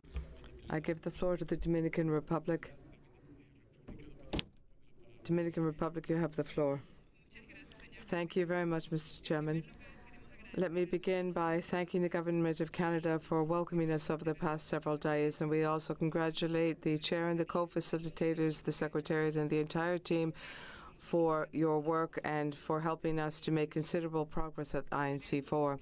Delegates, we just have one negotiating session. The intercessional work as well is essential for achieving this objective so that we can come up with an ambitious international legally binding instrument on plastic pollution, including the marine environment. We therefore firmly support your proposal on our intercessional work. We believe it is balanced and representative of the flexibility that we have shown so that we can make progress on the extensive work which still remains ahead. Thank you. Thank you very much to the distinguished representative of the Dominican Republic. Now I give the floor to Iceland, followed by Colombia. Iceland, you have the floor. Thank you, Chair. Iceland supports your proposal for intercessional work. Iceland would like to see robust work on all aspects of the life cycle of plastics, including sustainable plastic production and consumption. But we think your proposal here is a good compromise based on consultations, and that it will help us build upon the solid, substantial work and good spirit we have enjoyed here in Ottawa. Thank you. I thank the representative from Iceland. I now give the floor to Colombia, followed by Samoa. Colombia, you have the floor. Colombia wishes to convey its gratitude to the Government of Canada for its hospitality in hosting this fourth session of the INC. We also thank you, Chair, your team, the co-chairs and co-facilitators, as well as the Secretariat for the efforts devoted to the preparations and development of this important meeting. Mr. Chair, since we first met as INC in Punta del Este, we have had 3 intercessional periods and no formal mandate to advance on technical work, sorely needed on an issue as complex as putting an end to plastic pollution. By the timeline that we have previously agreed, Ottawa marks the last chance we get to launch an expert-based formal intercessional work, which is the only thing that will get us across the finishing line with the same urgency that the problem of plastic pollution commands. We have a clear preference for the process, including its intercessional work, to not shy away from the implications of addressing the full life cycle of plastics. But understanding that in this member state-led process, we need to find compromises, we support your proposal for intercessional work, which strikes a delicate balance between the different positions and gives us a clear path forward. Colleagues, plastic may last forever, but this INC should not. Let the intercessional work begin. Thank you, Mr. Chair.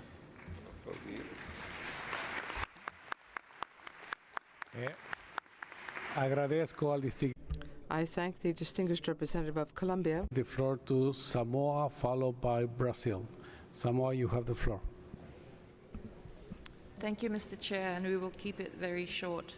Samoa, on behalf of the 39 small island developing states, wish to thank the Chair for the proposal on intercessional work and to voice our support for this important work. This intercessional work will be critical to move forward and complete this instrument by the end of the year. Thank you.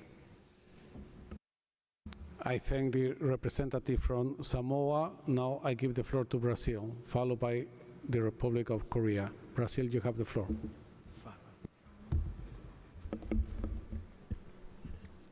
Thank you very much, Mr. Chair.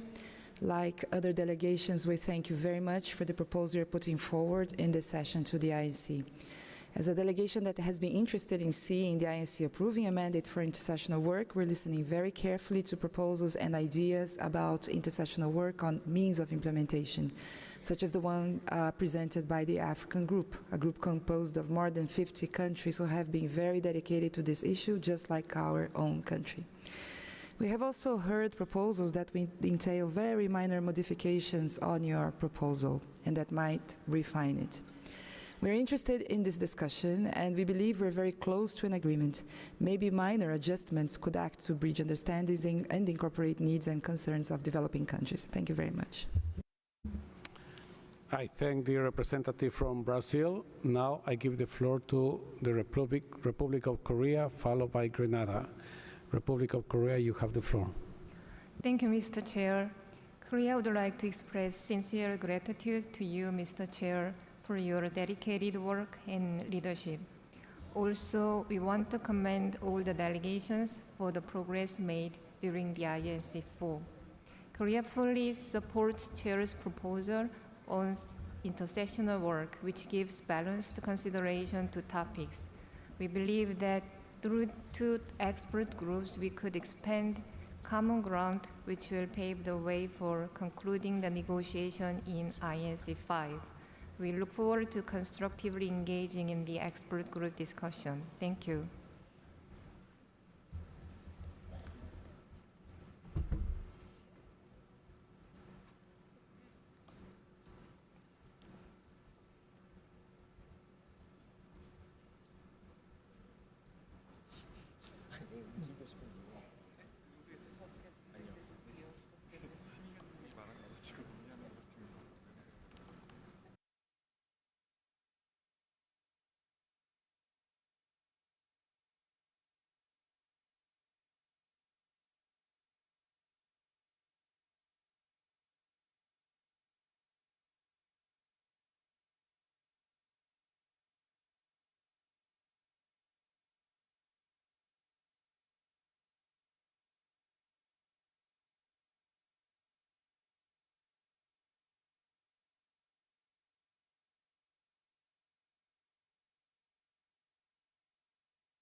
I thank the representative from the Republic of Korea.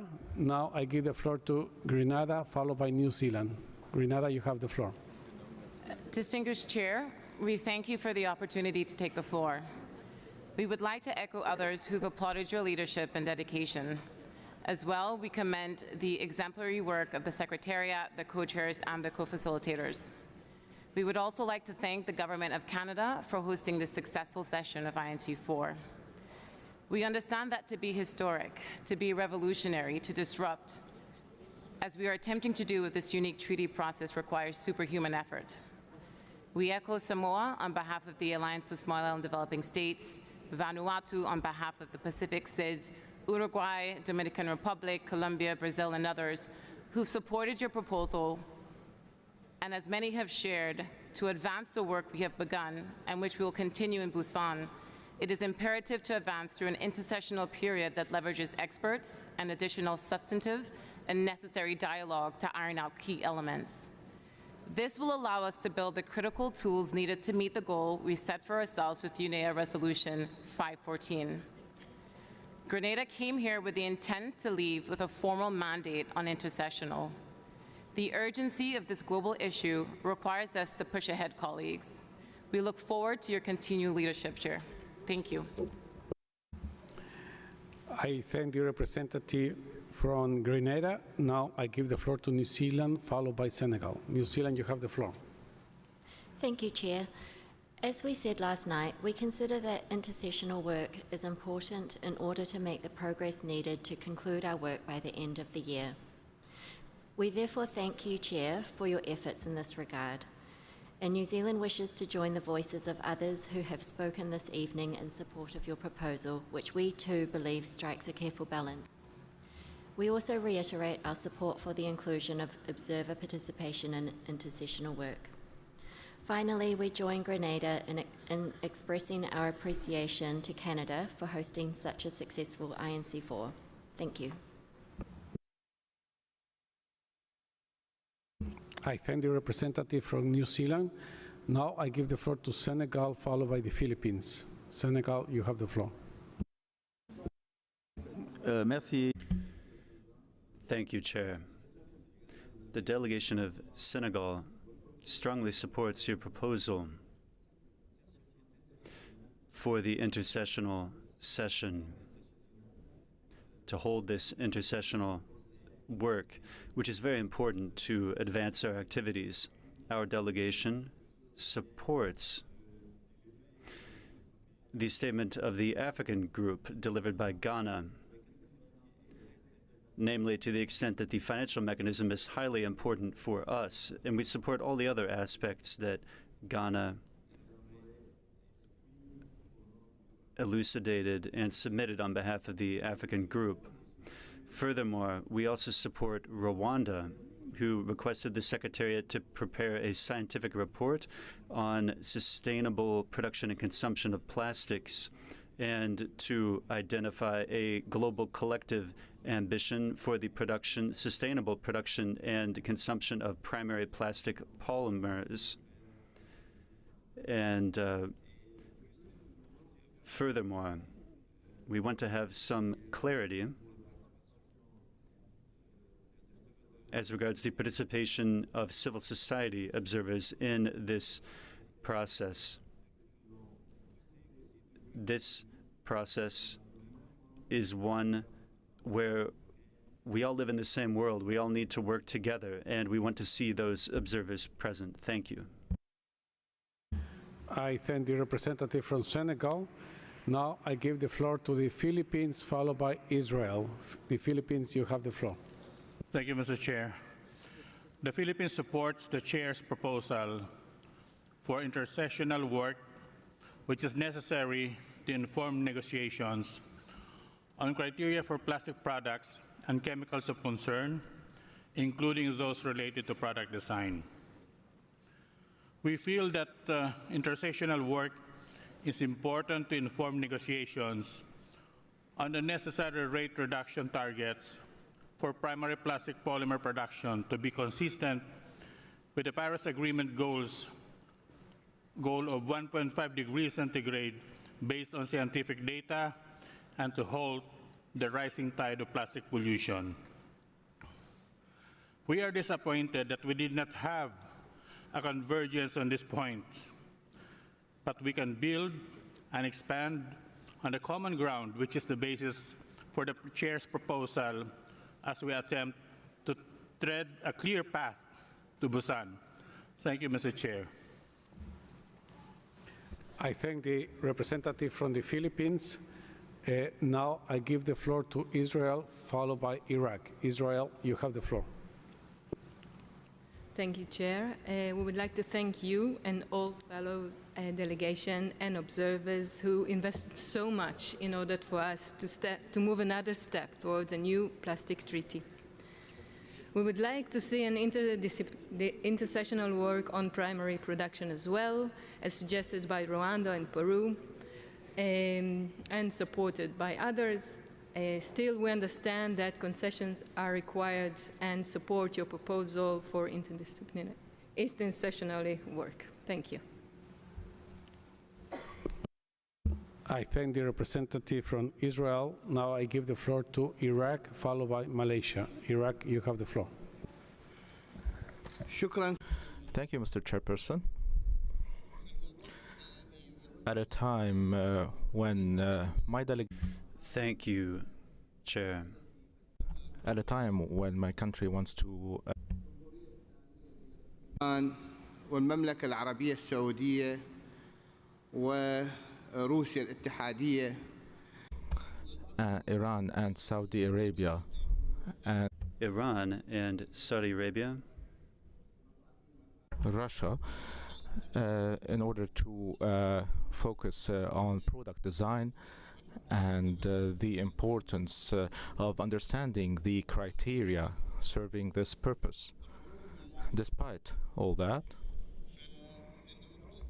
the delegation of Iraq sees, Mr. Chairperson, that the proposition, your proposition, is balanced, or the proposition needs to be balanced, and due to lack of time and the necessity to have positive outcomes when it comes to the intersessional work, my delegation proposes accepting the proposal as is and extending the possibility of extending the open-ended expert group work until after INC-4 in order for us to have time in order to work on different topics that could be included in this work in order to further clarify the concepts that this instrument needs to adopt. Thank you, Mr. Chairperson, and I would like to thank all the delegations that presented very important proposals at the service of this instrument. Thank you. I thank the representative from Iraq. Now I give the floor to Malaysia, seguido de Guatemala. Followed by Guatemala. Thank you, Mr. Chair. First of all, allow me to thank Canada, the host country, the INC Secretariat, and you, the Chair, for the commitment as well as the progress made at INC-4. Malaysia would have loved to see more detailed topics on legacy plastic and means of implementation as expressed by many other developing countries. However, in the spirit of moving forward, Malaysia supports your proposal on the intersessional work. Malaysia would like to highlight that the intersessional work must be transparent, neutral, and inclusive. The organization of work as well as the conduct of the meetings must be clearly stated and, most importantly, standardized. Malaysia looks forward to a consensus-based productive discussion at the intersessional work. Thank you very much. I thank the representative from Malaysia. I now give the floor to Guatemala, followed by Kuwait. Guatemala, you have the floor. Thank you very much, Chairman. Guatemala would like to extend particular thanks to the Government of Canada for having welcomed us here to negotiate the INC-4. At the same time, we also congratulate the Ambassador Valvieso, the chair, and his team for your dedication and the work during our negotiating process. Your commitment has been essential to our progress at this session. We are also grateful for the considerable work done by the co-facilitators of the working groups and sub-working groups, and also for their efforts to clean up the draft revised text and to have it reflect the proposals from a number of countries. Guatemala is a country which hosts a vast array of ecosystems and biodiversity. We are also multicultural, and therefore we have the duty to safeguard our biodiversity in harmony with our indigenous peoples and with our local communities by ensuring the economic development of the country and recognizing the important work of other vulnerable groups in our country. We therefore are committed to continue to make an active contribution to the negotiating processes so that we can draft a very important instrument to achieve the mandate established in Resolution UNEP 514 through inclusive and transparent dialogue as we seek consensus among the parties, recognizing the capacities and the circumstances of each country, recalling the importance of access to financial and technical support so that just transition can be achieved, in particular in developing countries. We endorse support for intercessional work, and we hope that that work will facilitate and ensure that there are resources for states so that they can participate and so that you can hear the concerns and our concerns can be represented in at least 2 of the 3 working groups. We've had very difficult and long working days, and we therefore encourage all states to find points of convergence so that we can achieve the goal that unites us. We can only do that if we work together. Only in that way will we achieve significant results and ensure a safer and more sustainable world for everyone. Thank you, Mr. Chairman. Muchas gracias. Thank you very much, Guatemala. Give the floor to Kuwait, followed by Kazakhstan. Kuwait, you have the floor. Thank you, Mr. Chair. Kuwait would like to extend our sincere appreciation for your outstanding leadership during INC-4, which has been instrumental in our progress so far. Mr. Chair, we firmly support the utilization of intercessional work. Hence, we align ourselves with the statement put forth by GCC, Saudi Arabia, Iran, Russia, and Cuba, as it helps us to make a great impact of INC-4 and advance towards our shared objectives. Thank you, Mr. Chair. I thank the representative from Kuwait. And now I give the floor to Kazakhstan, followed by Singapore. Kazakhstan, you have the floor.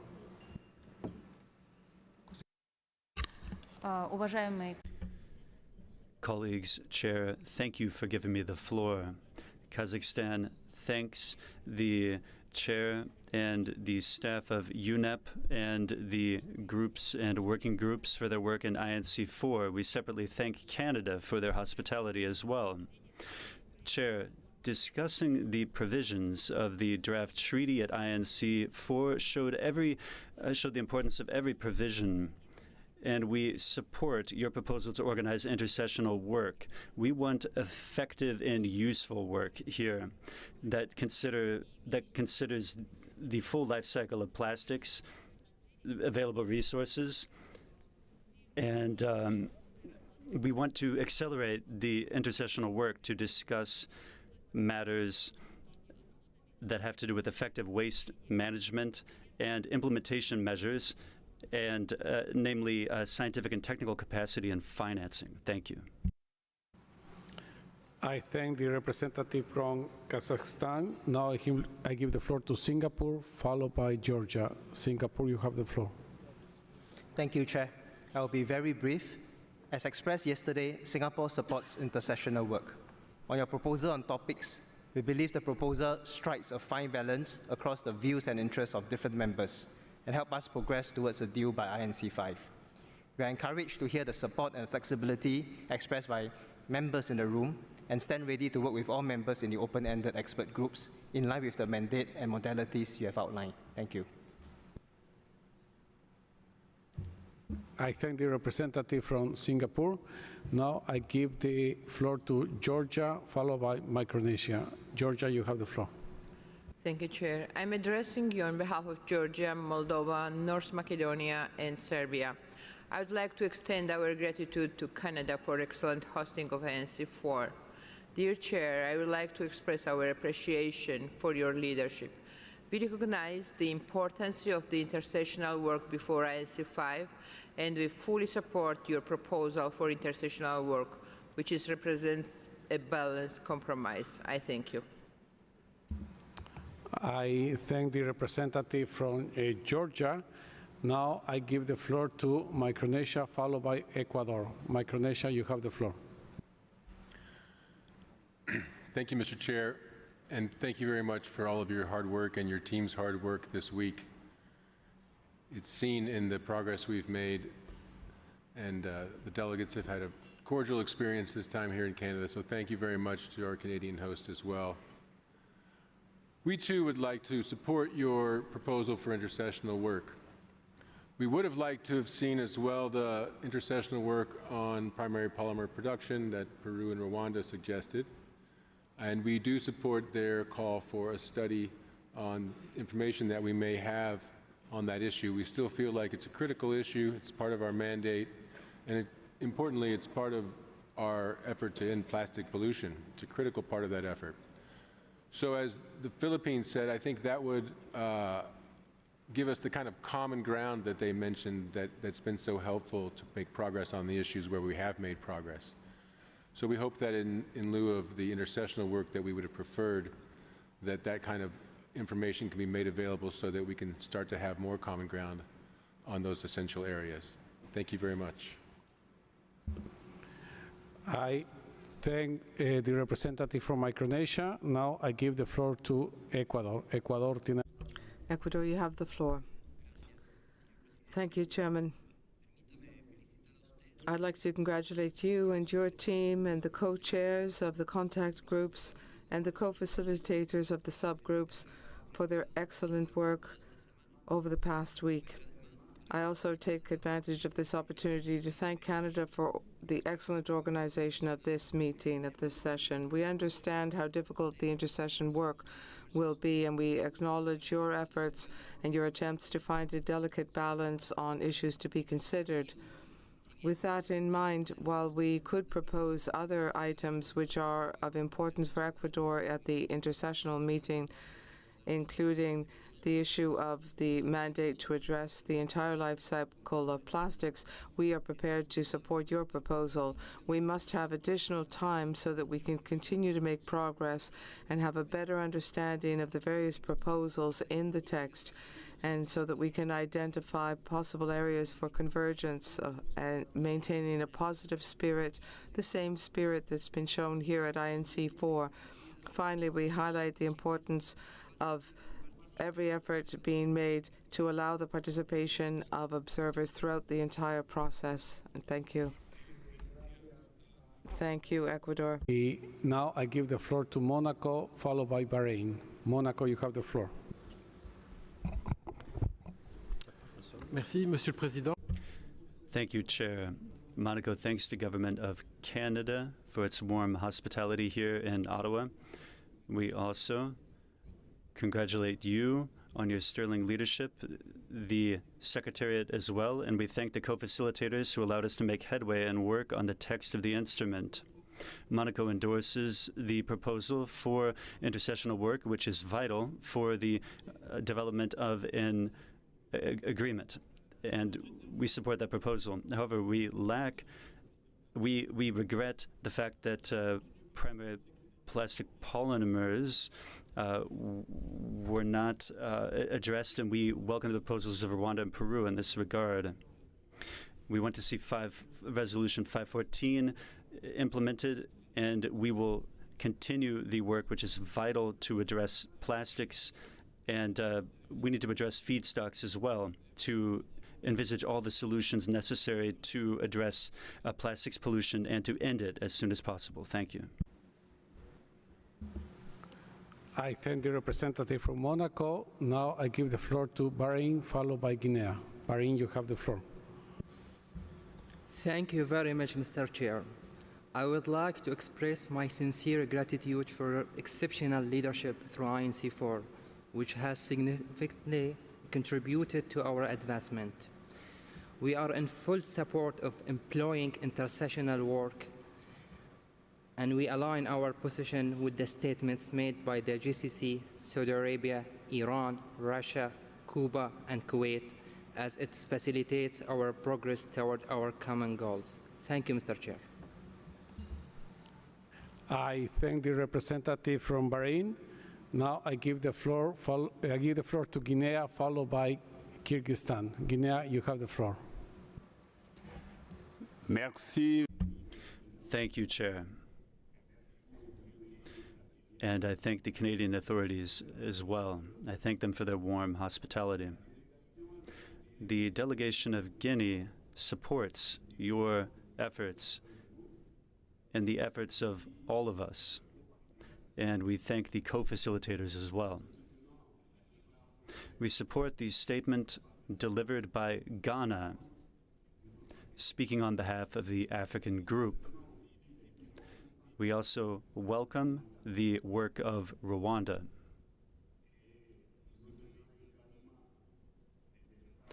We also support the intercessional work, which will move us forward after everything we did here to prepare the ground for INC-5. Finally, we support the statement that was made and adhere to those ideals. Thank you.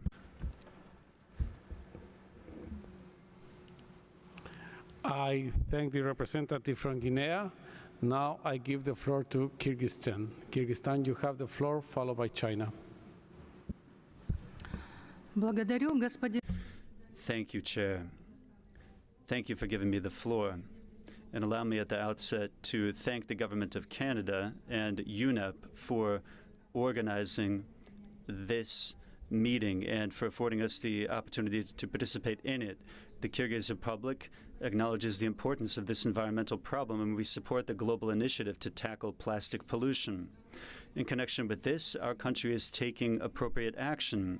For the first time among the countries of Central Agency, we have passed a law to address polymer plastic bags in Kyrgyzstan. However, our restrictions are phased.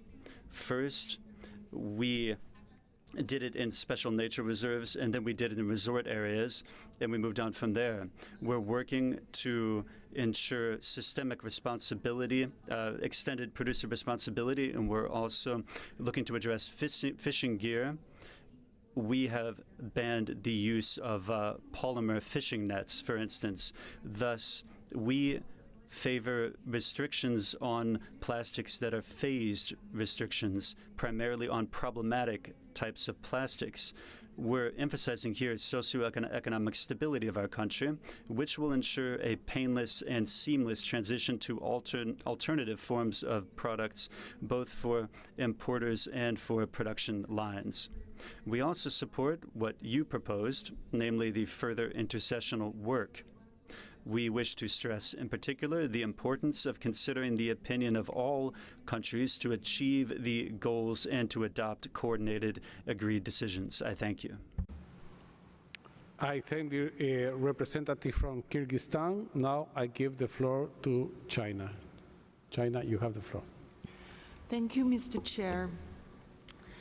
Our delegation wants to take the chance to express our sincere appreciation to the hospitality of the Canadian government for hosting INC-4. Our thanks also goes to you for your leadership and the hard work and the joint efforts by the co-chairs, co-facilitators, the Secretariat, and all the delegates. China joins many of the delegates that the Intercessional Working Group is very important and has to be carried out, in particular prior to INC-5. In a spirit of compromise, we support your proposal for the International Working Group. Thank you. I thank the representative from China. Now I give the floor to Panama. Panama, you have the floor. Thank you, Chairman. We'd like to thank the Government of Canada for their hospitality at this important meeting. Mr. Chairman, we recognize your leadership and the valuable efforts you and your team and the Secretariat have made to prepare and develop the information we needed for the INC-4. The intercessional technical work is absolutely essential so that we can work collaboratively on this instrument. We welcome your proposal for that work. We believe that it provides a balance among the various views and it will make it possible for us to move forward on within our work based on robust scientific evidence. We must move forward urgently so that we can address the issue of plastic pollution. Thank you. A la representante de I thank the representative of Panama. I want to thank all delegations for your comments, your suggestions. I will take some minutes to work also in a proposal that I will present to you here in plenary. So I will take a little pause to make a quick consultations and I will come back to you. Thank you very much.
Distinguished delegates, I would like to announce that I will resume plenary in 10 minutes. 10 minutes, I resume plenary. Thank you.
Distinguished delegates, I would like to call the meeting to order. Please take your seats.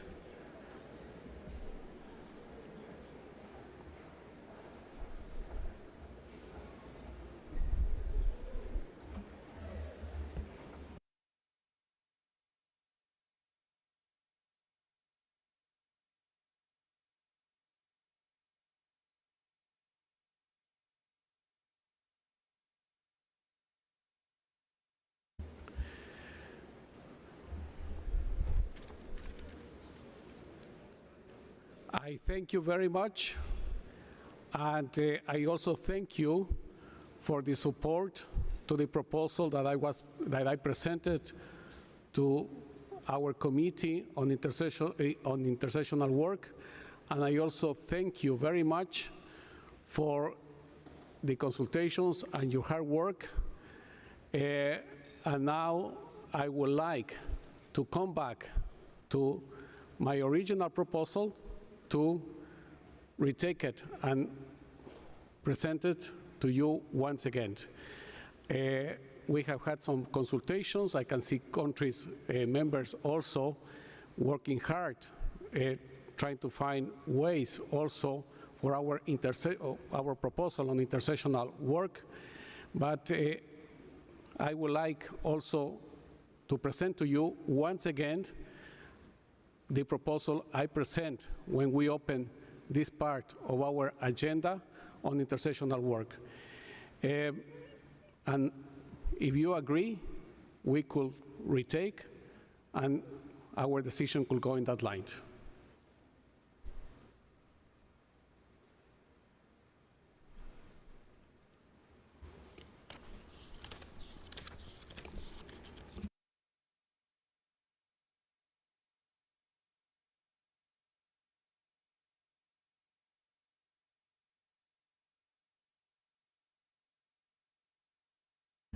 Saudi Arabia, you have the floor.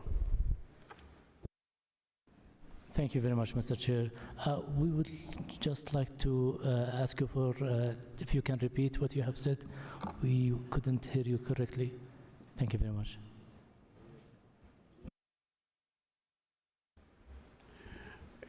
I thank you, Saudi Arabia. I have mentioned that I would like to put again for your consideration the proposal I have presented to you on intercessional work. Saudi Arabia, you have the floor. Thank you very much, and thank you for the clarification. First of all, I'd like to thank all parties for engaging in a very constructive way. We have seen a lot of compromises from all colleagues. We really thank the spirit. We are moving in the right direction.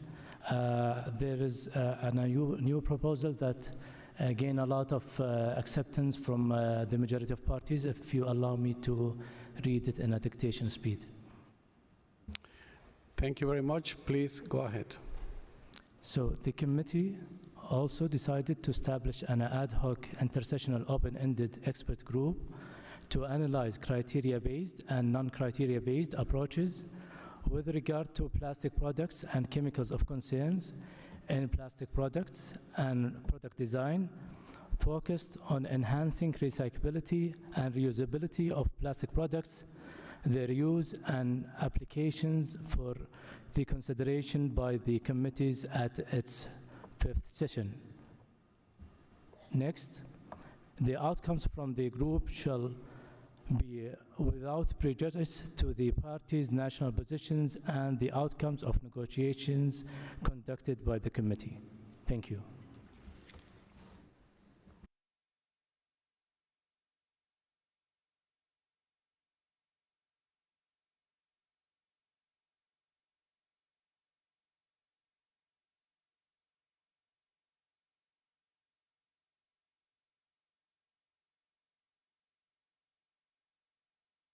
I thank you very much, Saudi Arabia, for your proposal. And now I give the floor to Brazil. Brazil, you have the floor. Thank you very much, Mr. Chair. I have the pleasure to be sharing my desk with the heads of delegation from Switzerland and the US. Part of what we were doing, and that was a part of the result was read by the delegation of Saudi Arabia, involved also a paragraph on MOI, which is paragraph 1. And the agreement, the understanding that we could reach, I'm going to read, if that's okay. Yes, thank you, Brazil. Please. The committee decides to establish an ad hoc intercessional open-ended expert group to develop an analysis of potential sources, and means that could be mobilized, for implementation of the objectives of the instrument, including options for the establishment of a financial mechanism, alignment of financial flows, and catalyzing finance for the consideration by the committee at its 5th session. Thank you very much. I thank Brazil. Now I would like to give the floor to Iraq. Iraq, please, you have the floor. Thank you, Mr. Chairman, for giving me the floor. Of course, thank for Saudi Arabia and for Brazil, Switzerland, US for their proposals. But Iraq would like to go back to the original proposal by the chair. Thank you very much.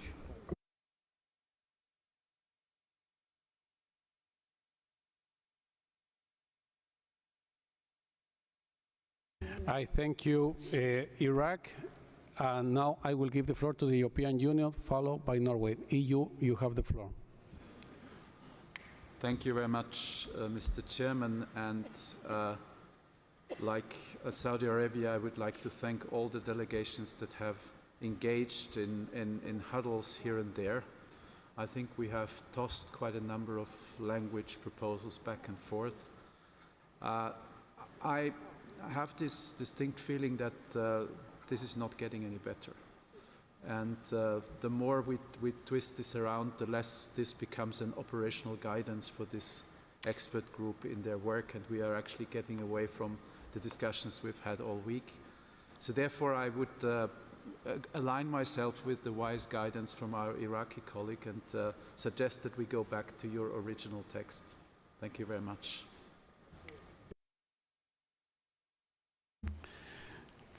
Thank you very much to the representative from the EU. Now I give the floor to Norway. Please, Norway, you have the floor.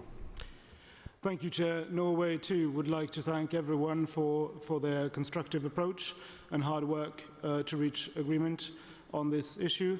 But like Iraq and the European Union, Norway would like to revert to your original proposal, Chair. Thank you.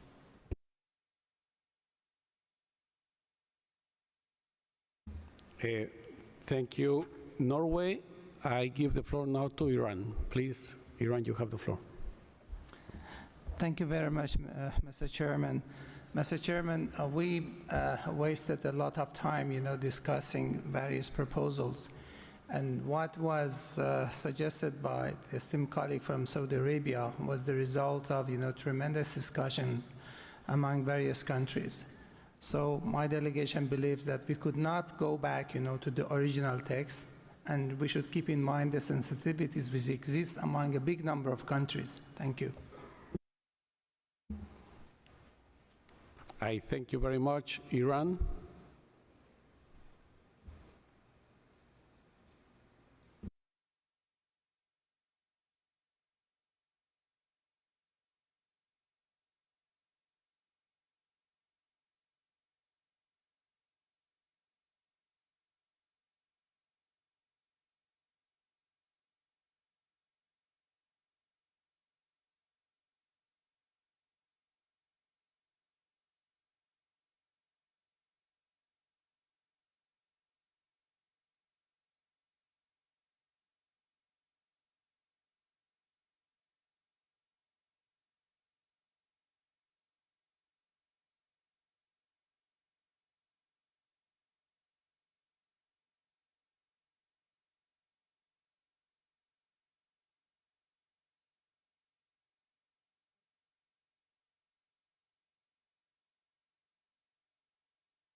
Rwanda, I can see in the list. Please, you have the floor, Rwanda.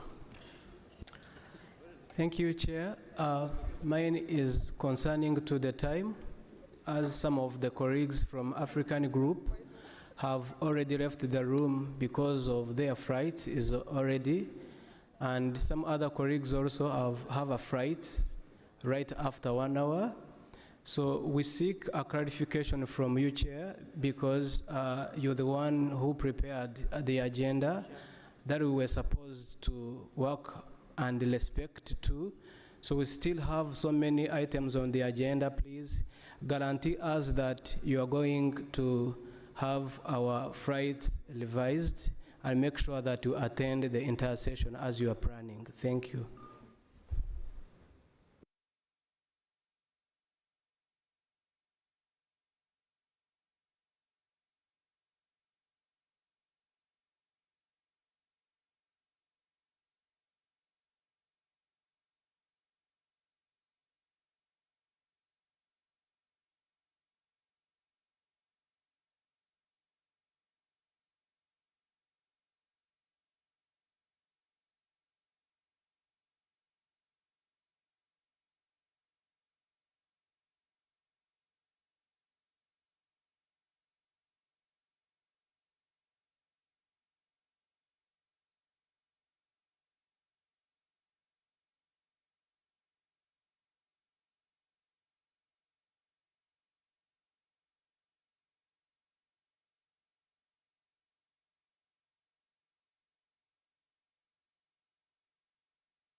Thank you very much, Rwanda, and taking into consideration what you just mentioned, and I thank you very much for your statement.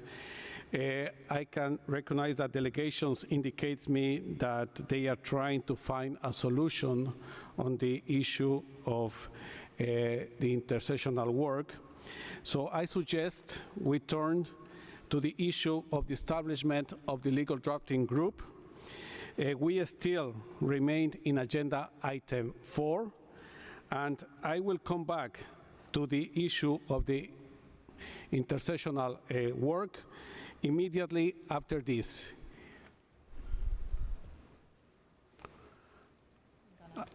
Ghana, you have the floor.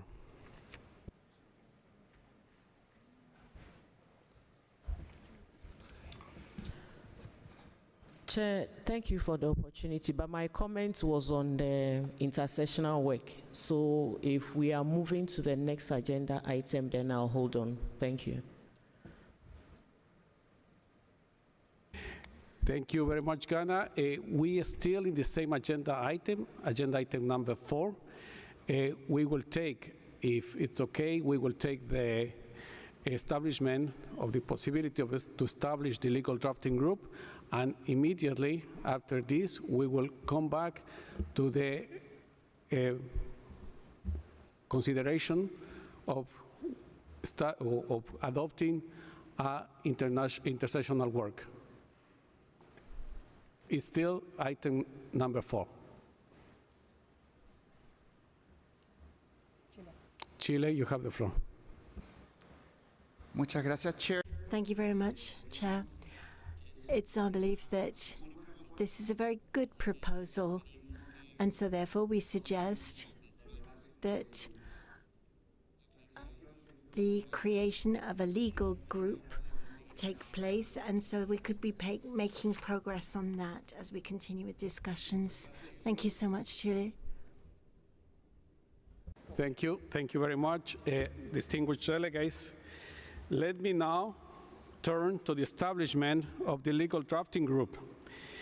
Members will recall that at the plenary meeting on Friday, 26 April, I had informed the committee that further to my consultations, I intend to present to the committee a proposal on the establishment of an open-ended legal drafting group. Further to my consultations, I would like to propose the following. First, the committee decides to establish an open-ended legal drafting group to conduct legal review of any elements of the draft text forward to it by the plenary of the committee with a view to ensuring that the text is reflected in a legally sound manner and make recommendations on the language to the plenary for its consideration. In its work, the legally drafting group will not consider policy issues, and any policy issues it might identify in the course of its work will be referred back to the plenary. Second, the committee also decides that the open-ended legal drafting group, which will commence its work at the 5th session, will be composed of legal experts from members. Third, the committee invites any member who wishes to do so to communicate information on their legal expert to the Secretariat by the 15th August 2024, which will be made available on the website. Fourth, the committee decides that the meetings of the legal drafting group will be convened by the co-chairs during the 5th session as and when needed. Fifth, the committee also decides that the co-chairs of the legal drafting group will be appointed by the committee at INC-4 on the proposal by the chair.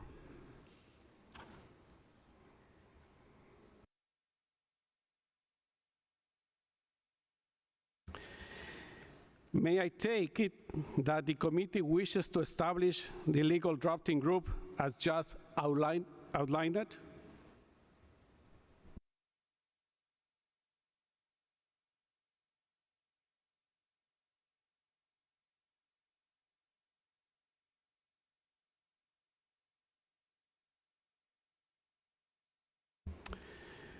I hear no objections.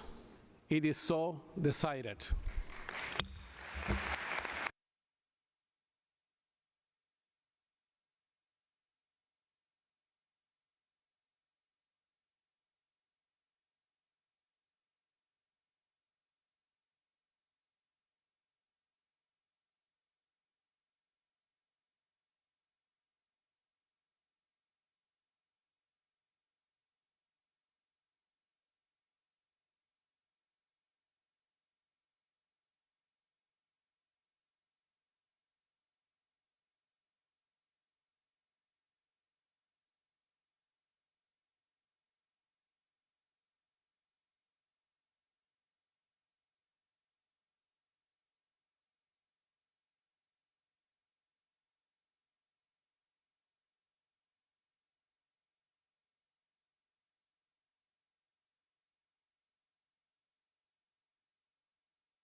distinguished delegates, I would like to suspend the consideration of agenda item 4. We will come back to it. I can see still consultations on intercessional work, and I would like to invite the committee to consider agenda item 3D on dates and venues of subsequent sessions of the Intergovernmental Negotiating Committee.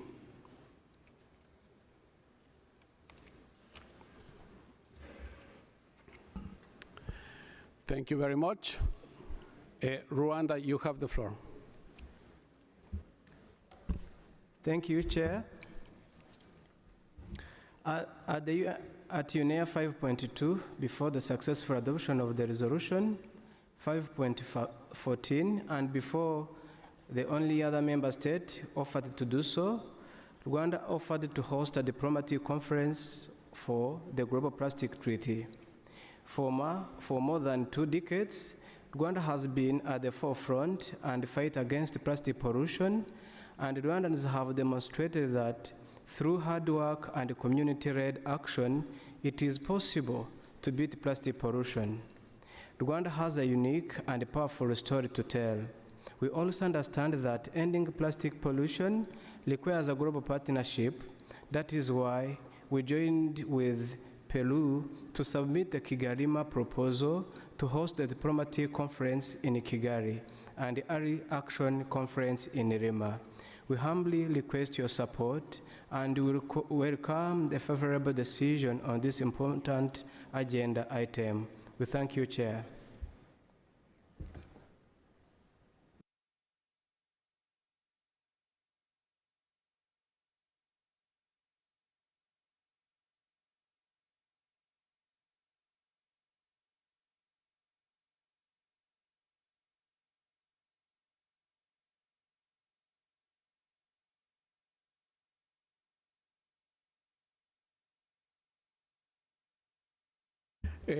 I thank the distinguished representative from Rwanda.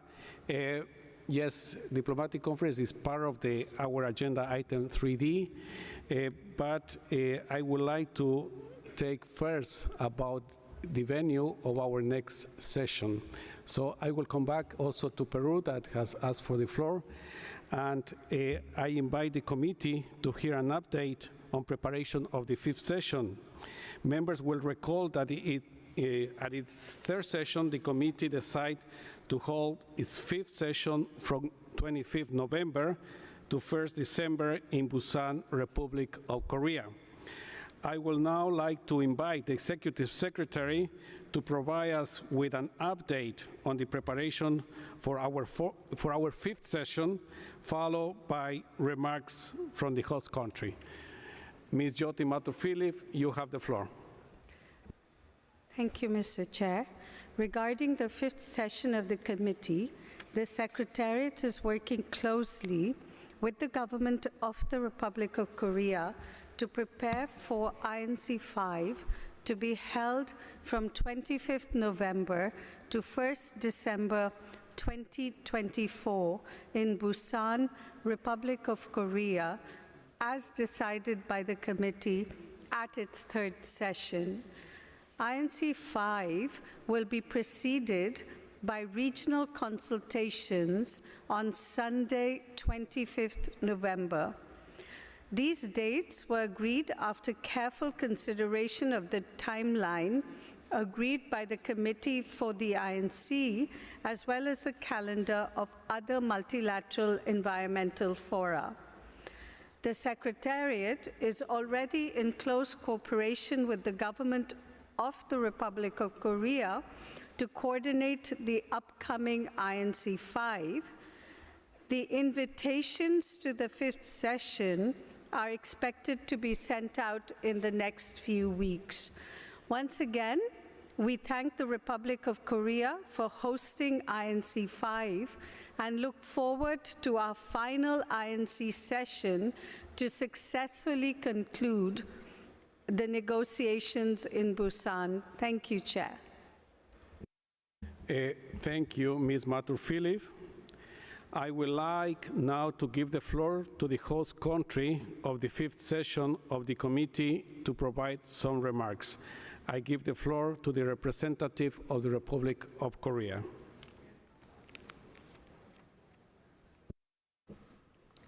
Thank you, Mr. Chair. On behalf of the delegation of the Republic of Korea, I extend our deep gratitude to you, Mr. Chair, for your leadership before and during the INC-4. I would also like to express our appreciation to the INC Secretariat for their tireless efforts in preparing and organizing the INC sessions. Heartfelt thanks also go to the Government of Canada for their tremendous dedication and hard work as the INC-4 host country. The 5th and final session of the Intergovernmental Negotiating Committee will be held in the picturesque coastal city of Busan at the Busan Exhibition and Convention Center, BEXCO, from the 25th of November to the 1st of December. BEXCO is the largest convention venue in Busan with an extensive track record of hosting various international conferences and high-level meetings. Conveniently located at the heart of Busan City, BEXCO offers easy access from Kimhae Airport and Busan train station. We are also fully prepared to accommodate potentially the largest number of INC participants with numerous hotels of varying sizes for your convenience. In the historic resolution adopted on the 2nd of March 2022, we collectively pledged to establish an international legally binding instrument on plastic pollution, including in the marine environment, by the end of this year. As a strong supporter of the INC process and circular economy, the Republic of Korea stands ready to advance this goal. In this regard, we are fully committed to ensuring that INC-5 provides an inclusive, constructive environment as well as necessary facilities to allow delegations to negotiate effectively and all stakeholders to actively engage in this process so that we can conclude this vital negotiation with success in Busan. We eagerly anticipate welcoming all participants to Busan in November. Thank you.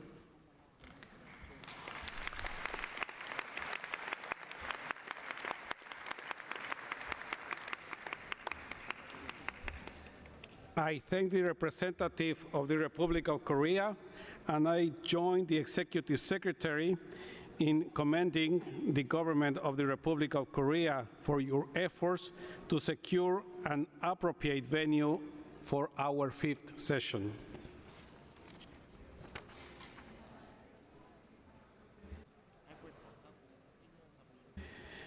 Distinguished delegates, I now invite the committee to turn to the matter of the diplomatic conference of plenipotentiaries. The committee might recall that the United Nations Environment Assembly, in its resolution 5/14, requests the executive director of the United Nations Environment Program to convene a diplomatic conference of plenipotentiaries upon completion of the negotiations by the committee for the purpose of adopting the instrument and opening it for signature. The committee may also wish to recall that at its first session, the governments of Ecuador, Peru, Rwanda, and Senegal each offered to host the diplomatic conference. The committee might further wish to recall that at its third session, the governments of Peru and Rwanda announced their offer to co-host the diplomatic conference. I now open the floor for any comments. I see in the list, Peru, you have the floor, followed by Senegal. Peru, please. Muchas gracias. Thank you very much, Mr. Chairman. to send a very clear signal that we are making progress in our work. Peru hopes that the INC-4 will take the measures at the diplomatic plenipotentiary conference with regard to our agenda. We are conscious of the fact that there are other issues that have raised interest amongst our delegations, and if this were not the case, as proponents, along with Rwanda for offering to co-host this is a clear example of the work towards an efficacious instrument and to unite our global efforts to fight against plastic pollution.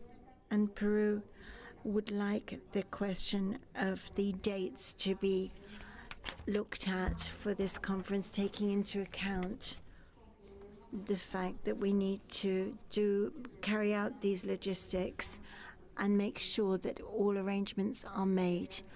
The Peruvian delegation states that given the limited amount of time, it won't be possible to show you the video that we had prepared on the proposal that we are sharing now. However, we will disseminate it through our social platforms so that we ensure that we prepare a decision that is an informed one on this proposal. Thank you.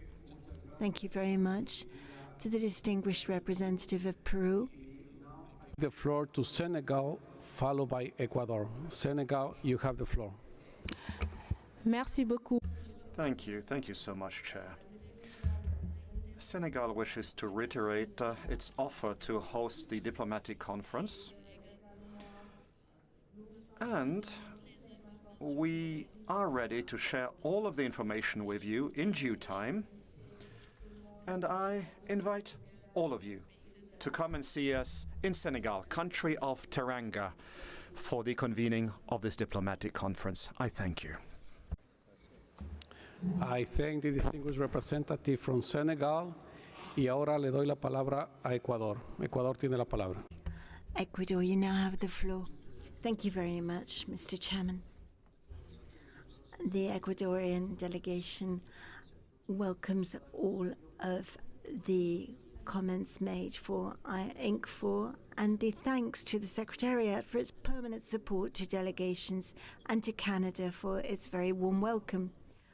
We'd like to take this opportunity to thank all of the delegations of all of the states here and all of those relevant stakeholders for the efforts made during this meeting, which is showing in the advances that have been made in the text.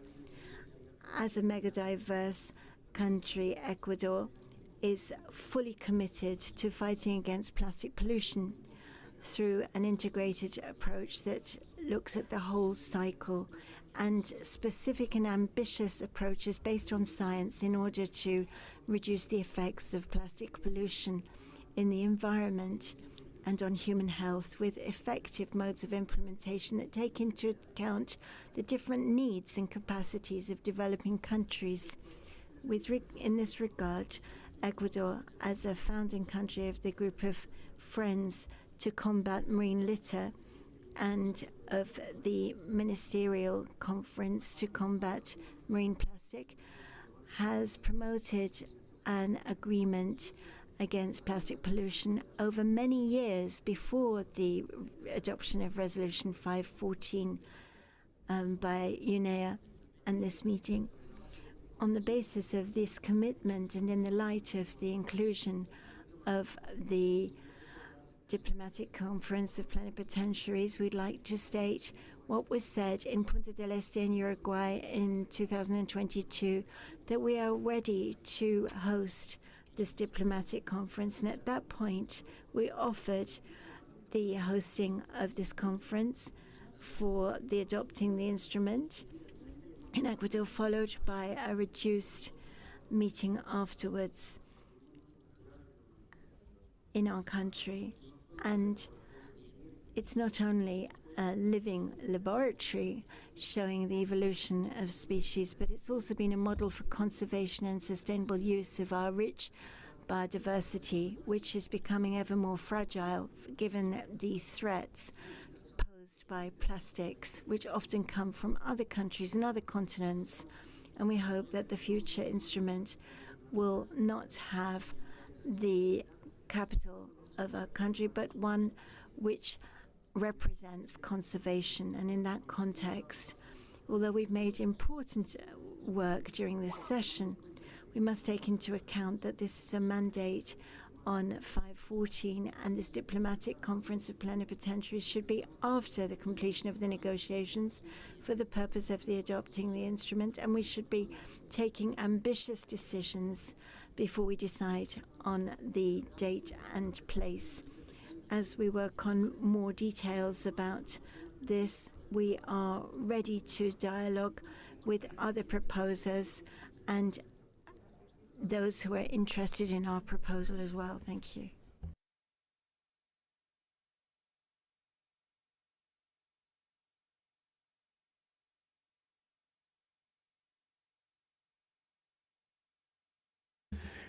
Muchas gracias al distinguido I thank the distinguished delegates of Ecuador for your statements. The committee has taken note of these statements, and the committee has thus concluded its consideration of agenda item 3D.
distinguished delegates, I can see, and I thank also delegations still doing efforts and having some consultations. I will give 15 more minutes for these consultations, and then we will resume the plenary session. So I suspend for 15 minutes. Thank you.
Distinguished delegates, please take your seat. We will resume our plenary session.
Thank you, distinguished delegates, and I thank you also for the consultation that we've been having carried out here in the plenary.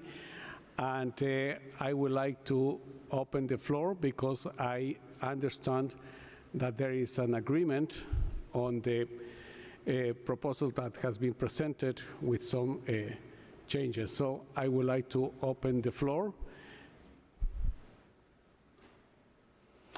And I can see Iraq. Iraq, you have the floor. Thank you very much, Mr. Chairman. After a good, long, and constructive discussion, I would like to say that there was a wide agreed on the following. The committee also decided to establish an ad hoc intercessional open-ended expert group to identify and analyze criteria and non-criteria based approaches with regard to plastic products and chemicals of concern in plastic products and the product design focusing on recyclability and reusability of plastic products, considering their uses and applications for the consideration by the committee at its 5th session. 10. The outcomes from the groups shall be without prejudice to the parties' national positions and the outcome of the negotiations conducted by the committee. Thank you very much, Mr. Chair.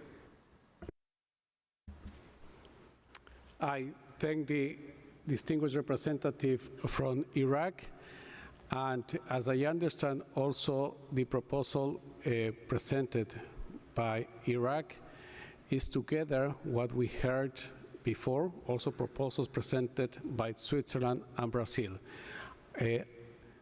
I'm asking if that's so. Brazil, you have the floor. Thank you very much, Mr. Chair. It was a proposal for Para 1 presented by Brazil, Switzerland, and the US. Do you want me to read again? Yes, please. Okay. The committee decides to establish an ad hoc intercessional open-ended expert group to develop an analysis of potential sources, and means that could be mobilized, for implementation of the objectives of the instrument, including options for the establishment of a financial mechanism, alignment of financial flows, and catalyzing finance, for the consideration by the committee at its 5th session. Thank you.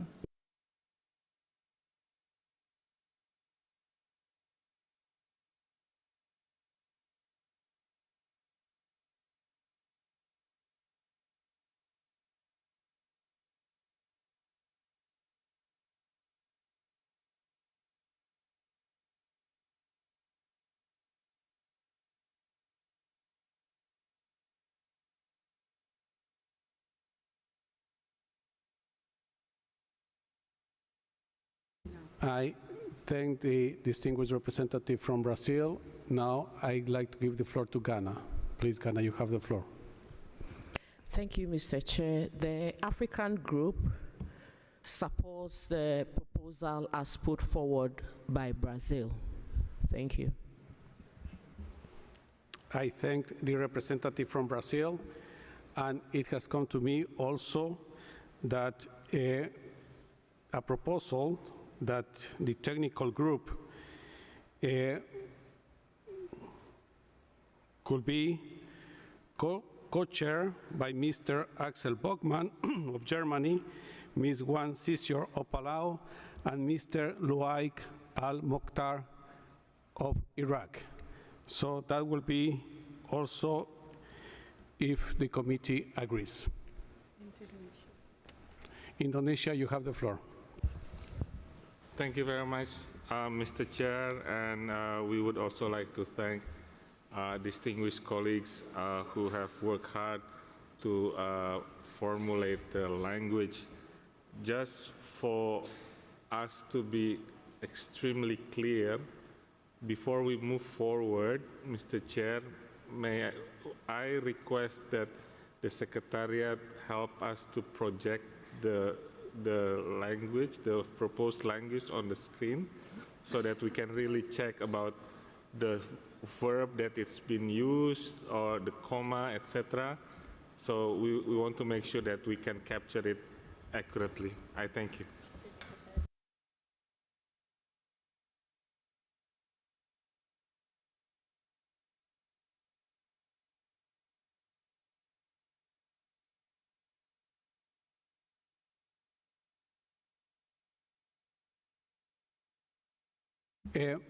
Thank you very much, Indonesia. I would like to give the floor to Senegal.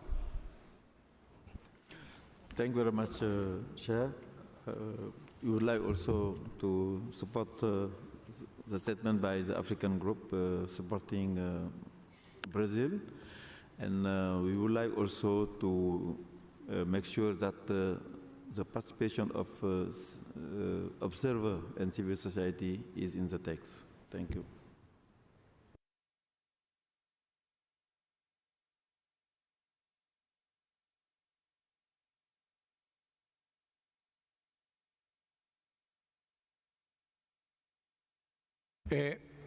I thank the distinguished representative from Senegal.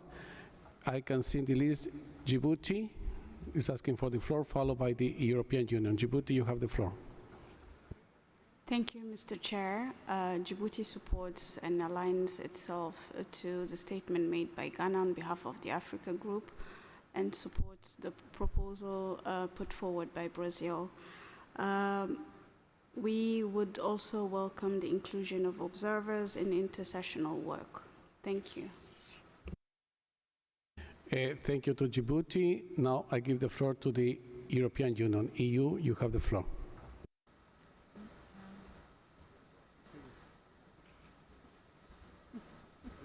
Well, I thank the delegations and, sorry, Uruguay, you have the floor. Thank you very much, Mr. President. We would like to support the proposal as CRULAC. I thank the distinguished representative from Uruguay on behalf of GRULAC, and also I give the floor to the Secretariat to read the proposal as it is as a whole for intercessional work. Please, Secretariat, you have the floor. Thank you, and good morning, colleagues.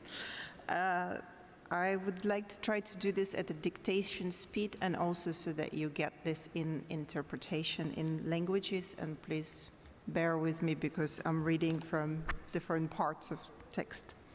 So the first paragraph would read, the committee decides to establish an ad hoc intercessional open-ended expert group to develop an analysis of potential sources and means that could be mobilized for implementation of the objectives of the instrument, including options for the establishment of a financial mechanism, alignment of financial flows, and catalyzing finance for the consideration by the committee at its 5th session. The expert group will take as a starting point the reports of the co-chairs of the Contact Group 2, established at INC-4, and the draft text on means of implementation that is contained in Part 3, Section 1, contained in the compilation document of the draft text. The expert group will be open to participation by all members. The committee agrees that the work of the expert group will be co-chaired by Ms. Kate Lynch of Australia and Mr. Oliver Bocci of Ghana. Then the next expert group would be the committee also decides to establish an ad hoc intercessional open-ended expert group to identify and analyze criteria and non-criteria based approaches with regard to plastic products and chemicals of concern in plastic products, and product design focusing on recyclability and reusability of plastic products, considering their uses and applications for the consideration by the committee at its 5th session. The expert group will be informed by the reports of the co-chairs of the Contact Group 1, established at INC-4, and the compilation document of the draft text. The expert group will be open to participation by all members. The committee agrees that the work of the expert group will be co-chaired by Mr. Alex Borchmann of Germany, Ms. Gwen Sisir of Palau, and Mr. Luay Al-Mokhtar of Iraq. The committee requests the two expert groups to commence their work using electronic means following conclusion of INC-4, and requests the Secretariat to support the organization of their work. The committee also requests the Secretariat to organize, subject to availability of financial resources, an in-person meeting for the expert groups in the intercessional period before INC-5. The committee further requests the Secretariat, in consultation with the Chair, to invite selected technical resource persons to inform the work of the expert groups. The outcomes from the groups shall be without prejudice to the parties' national positions and the outcome of negotiations conducted by the committee. Thank you. I thank the Secretariat, and now I give the floor to Saudi Arabia. Saudi Arabia, you have the floor. Thank you, Mr. Chair, and we would like also to thank Iraq for the proposal and Brazil as well. Thank you very much. Thank you very much, distinguished delegate from Saudi Arabia.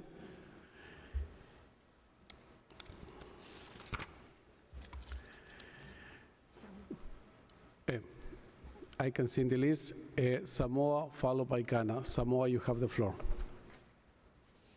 Thank you, Mr. Chair. On behalf of the 39 small island developing states, we would like to thank the colleagues who have put in the efforts to get us where we are, and we are quite happy to receive the proposals. Thank you.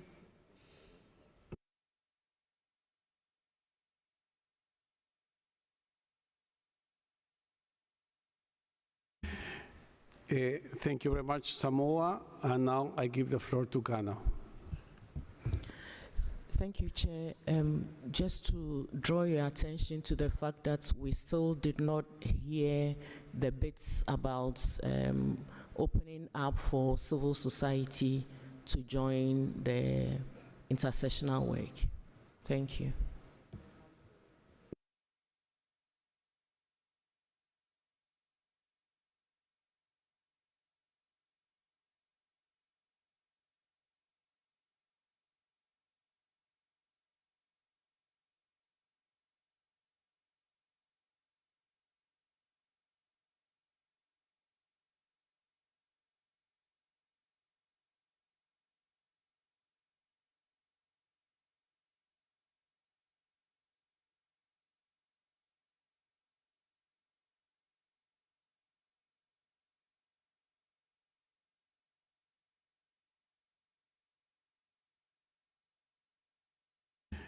Thank you very much to the distinguished representative from Ghana. As it was read, the committee further requests the Secretariat, in consultation with the Chair, to invite selected technical resources persons to help inform the work of the expert groups.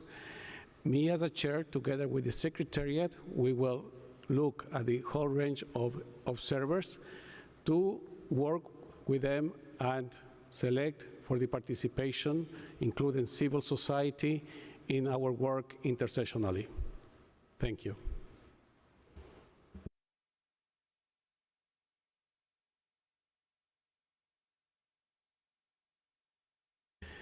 Thank you very much.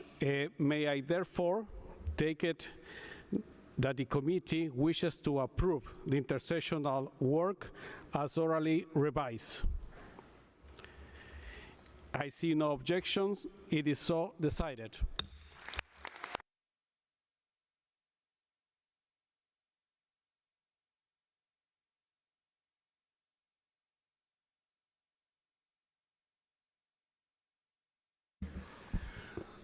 I thank you very much for the constructive work and this very important outcome, part of our work here in INC-4. Distinguished delegates, the committee will now consider agenda item 3E on the provisional agenda of the 5th session. The Secretariat has circulated,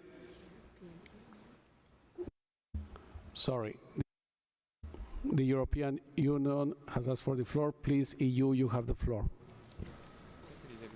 Thank you, Mr. Chairman, and we are very glad that we could take an important step that we have failed to take at 2 successive INCs. And it's indicative of the seriousness with which we all approach the work towards INC-5 and the conclusion of our negotiations. As we have seen this week, and as it has been very clearly expressed in the statements of many members at this closing plenary, we have an enormous task ahead of us. We have worked very hard this week to make sure that all our positions are clearly established and included in the draft that will guide our work from here on. We have decided on 2 important open-ended expert groups to do technical work to clarify further issues around our negotiation text. However, the EU and its member states are deeply concerned that the days of negotiation that we still have at our disposal will not suffice to actually bring our work across the finish line in November. As I think we need to own up to our responsibility to deliver that, to deliver on our global commitment. Therefore, based on experiences and examples that have happened in other processes, I put up for the consideration of the committee whether it would not be possible to have additional time for negotiation between INC-4 and INC-5. I would like to get clarification from the Secretariat whether such an opportunity would be logistically feasible, when and where, and should that be feasible both administratively, logistically, and financially.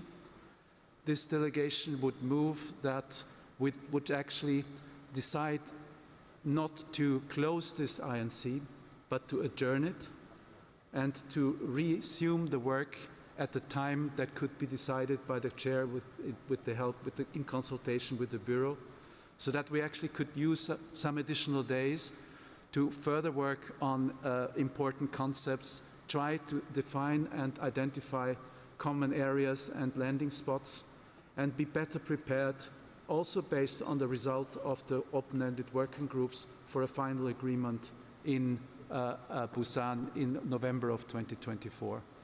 I think we have worked very hard. It would be very taxing on all of us if we have to do all those things, but I don't think we have a choice. We have a choice. We have no choice because we accepted that responsibility in March 2022 in Nairobi to deliver that agreement by the end of this year. And I think we are accountable to the global community to make sure that we can take and agree all the measures that are necessary for ending plastic pollution. I hope that this is a suggestion that will find favor with the committee, and I hope that the logistical, financial, and administrative possibilities exist to undertake such an endeavor. Thank you very much, Mr. Chairman. I thank the distinguished representative from the EU, and now I give the floor to the Russian Federation. Please, Russian Federation, you have the floor. Thank you so much, sir. The Russian Federation agrees with the concerns voiced by the delegation of the European Union. A great deal of work remains before us, and we were not able to do all that we planned to do here in Ottawa. However, we are not ready to now at this point take such an important decision such as putting an end to the work of INC-4. There is a need, in our view, to take into account the fact that all of us here are facing a great task, namely to review the text that we have before us, and we also have to participate in the work of other multilateral environmental protection agreements. This year, we are to participate in the Conference of the Parties of the 3 Rio Conventions. In this respect, we are not at this point ready to take such an important decision. Thank you.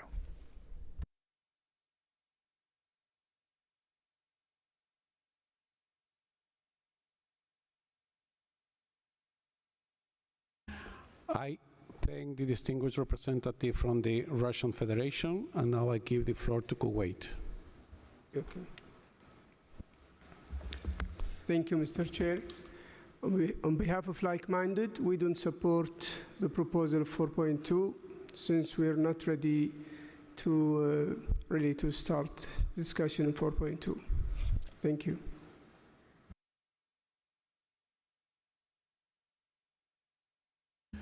I thank the distinguished representative from Kuwait, and now I give the floor to Saudi Arabia. Thank you very much, Mr. Chair, and we also echo the LMC intervention. We are not in a position to agree on a new mandate for 4.2 session. We believe that our calendar is already packed with too many meetings we are concerned that any meetings will put us in a position that we might be underrepresented in this meeting. We are sure that in INC-5 we will engage in a very constructive way, and we will make sure that we will do our best to finish this treaty by end of November. Thank you very much. And I thank you. I thank the distinguished representative from Saudi Arabia. Now I give the floor to Iran. Thank you very much, Mr. Chairman, for giving us the floor. My delegation also wished to extend its support for the statement read out by Kuwait on behalf of the like-minded countries, as well as the statement by Saudi Arabia and Russia. We think that we should do our best to utilize the time in a very efficient manner to avoid any kind of time mismanagement. And also the experience has shown that the more time that we have, the more complicated text we would be before us. So we would like to insist to stick to the program which has been decided before.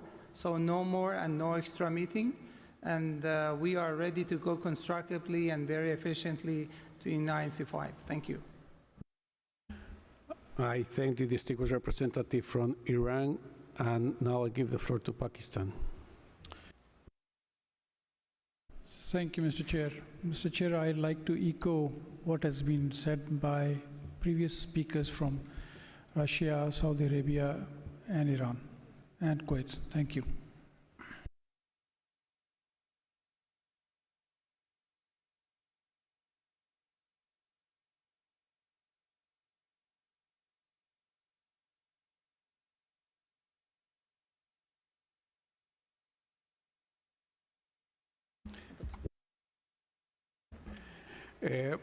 Thank you very much, and I acknowledge the proposal made by the European Union, but also the statements made by other delegations. And I would like to go ahead with our agenda item 3E.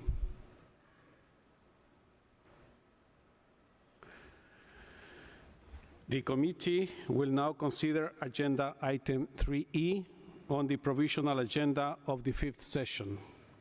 The Secretariat has circulated a draft provisional agenda for the 5th session contained in document UNEP/PP/INC.4/L.2.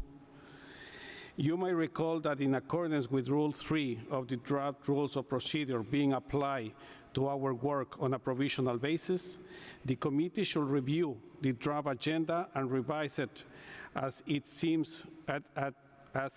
deems necessary, and agree to forward to its next session for adoption. I would like to clarify that in accordance with this rule, we are forwarding the provisional agenda to the next session at which it will be adopted by the committee. May I take it that it is the wish of the committee to forward the draft provisional agenda as contained in document UNEP/PP/INC.4/L.2 to the 5th session for its adoption?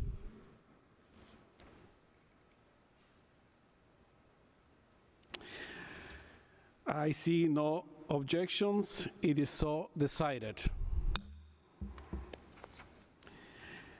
The committee has thus concluded its consideration of agenda item 3E.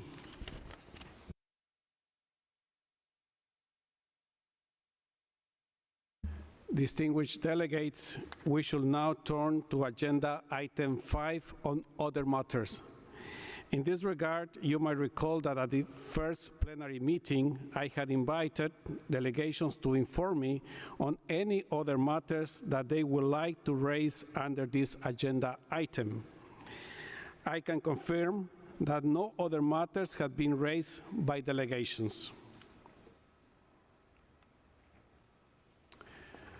This concludes our consideration of agenda item 5.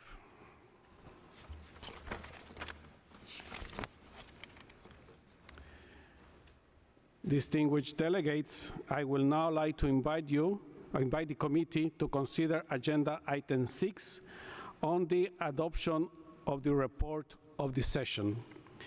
Let me invite the rapporteur to introduce the document. Ms. Asha Challenger, you have the floor. Thank you, Mr. Chair. Under agenda item 6, the committee has before it document UNEP/PP/INC.4/L.1 containing the draft report of the session. The report contains Chapter 1, Introduction, Chapter 2, Opening of the Session, Chapter 3, Election of Officers, Chapter 4, Organizational Matters, including adoption of the Rules of Procedure, adoption of the agenda, organization of work, dates and venues of subsequent sessions of the Intergovernmental Negotiating Committee, provisional agenda of the 5th session and attendance. Chapter 5, preparation of an international legally binding instrument on plastic pollution, including in the marine environment. Chapter 6, other matters. Chapter 7, adoption of the report. And Chapter 8, closure of the session. You will note that some sections are yet to be completed.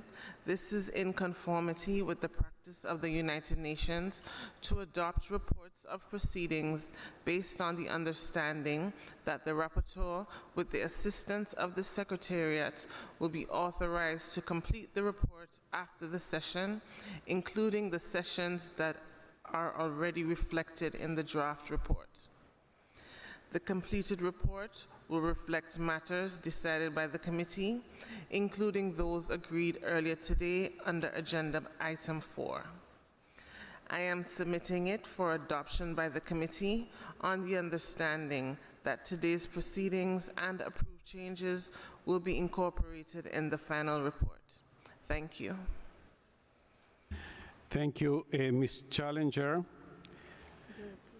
The European Union, you have the floor. Thank you, Mr. Chair. And knowing that we stand between this meeting and everybody's beds, this is painful to do. But I was just wondering for your clarifications, if we found factual errors in the report, can we mention them at this particular moment, or how do you advise to proceed?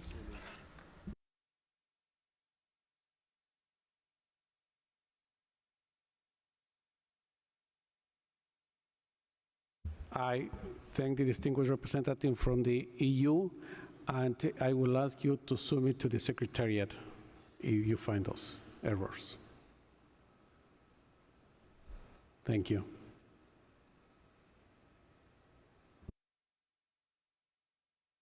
May I therefore take it that the committee wishes to adopt the draft report of the 4th session of the INC and authorize the rapporteur to finalize the report in conformity with the practice of the United Nations? I see no objections. It is so decided.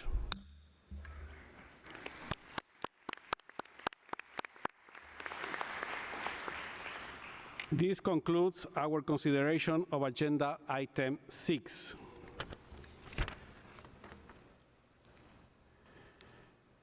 Distinguished delegates, we have reached our final agenda item for today, item 7 on the closure of the session. I will now open the floor for statements. As usual, we will start with groups of members, followed by individual members. Time permitting, observers will also have an opportunity to speak. I would like to remind delegations of the time limits of 5 minutes for group statements, 3 minutes for individual statements from members, and 2 minutes for statements from observers.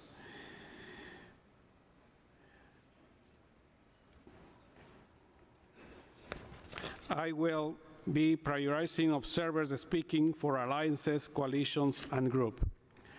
I will invite members to consider to the extent possible, giving preferences to group statements. I will also invite members wishing to make individual statements to be as brief as possible, knowing that longer statements can be submitted in written through the submissions platform and will be posted on the session webpage. I see the list. Now I would like to give the floor to Ghana, followed by Samoa. Ghana, you have the floor. Thank you, Chair. It is a great pleasure and honor for me to deliver this statement on behalf of all African member states.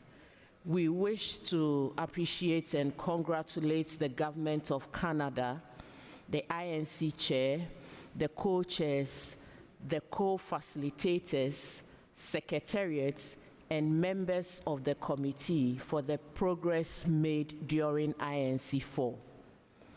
Mr. Chair, the Africa Group commits itself to continue working with the INC member states to prepare a legally binding instrument that will enable us to achieve sustainable consumption and production of primary plastic polymers, eliminate specific problematic polymers, chemicals, products, and applications of concern, and address plastic pollution across the full life cycle as mandated by the UNEA Resolution 514.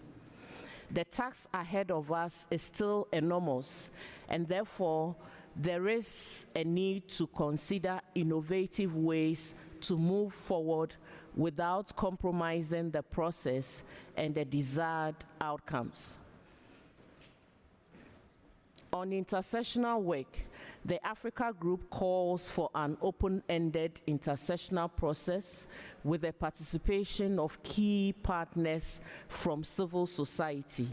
This will facilitate the achievement of a successful negotiation outcome and secure broad acceptance of the outcomes of the process, thus avoiding any further delays in reaching an agreement on the instrument.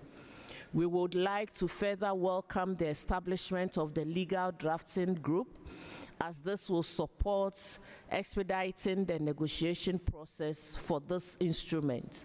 As mentioned before, the Africa Group is committed to chair or co-chair the legal drafting group. The group looks forward to further consideration of mechanisms for cooperation between parties and other relevant agencies for the provision of timely, sustainable, comprehensive and adequate financing, capacity building and technical and scientific cooperation, and technology transfer to developing countries, in particular to African countries, to facilitate the implementation of obligations under the new instrument. We also reaffirm the need to ensure a just and fair transition and clear linkages with the means of implementation. Additionally, we encourage an inclusive approach that considers regional economic integration and people in vulnerable situations, including stakeholders, amongst others, waste pickers and other workers along the plastic value chain, for building collective and innovative solutions to combat plastic pollution. We underscore our commitment to INC-5 based on the principle of inclusivity and ensuring that no one is left behind. We appreciate the INC chair and the donors for increasing the number of funded participants to 3 in anticipation of exceptional circumstances in Busan for effective and efficient finalization of the instrument.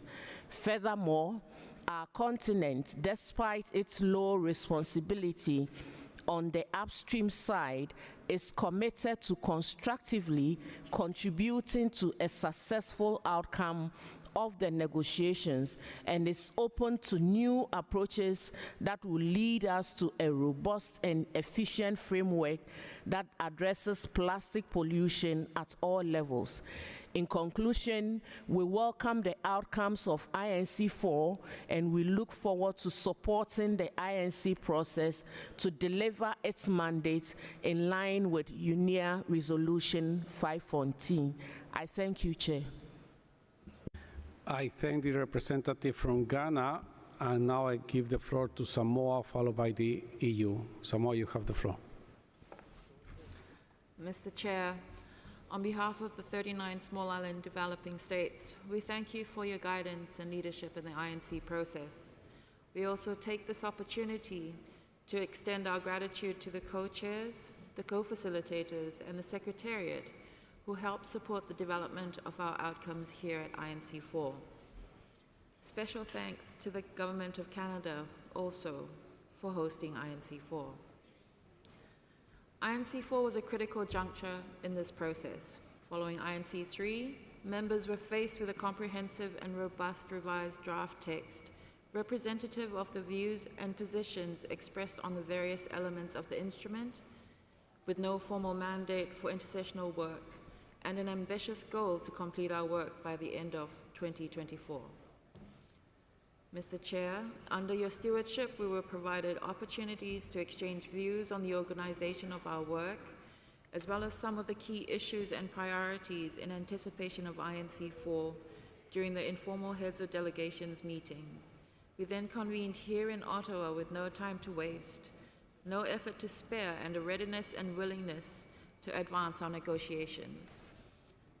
We are pleased to conclude this session with a formal mandate for intercessional work and progress in textual negotiations on some key parts of streamlined text. However, while we have made some progress, there remains much more work to be done. We look to the intercessional work program ahead of INC-5 as the first step of many in discussing some of this remaining work. On this note, we take this opportunity to emphasize the need for timely and clear instructions on any program of activities for INC-5, as well as the organization of work. We have merely a matter of days left to finalize an ambitious, effective, and equitable international legally binding instrument that addresses a full life cycle approach to end plastic pollution, including in the marine environment.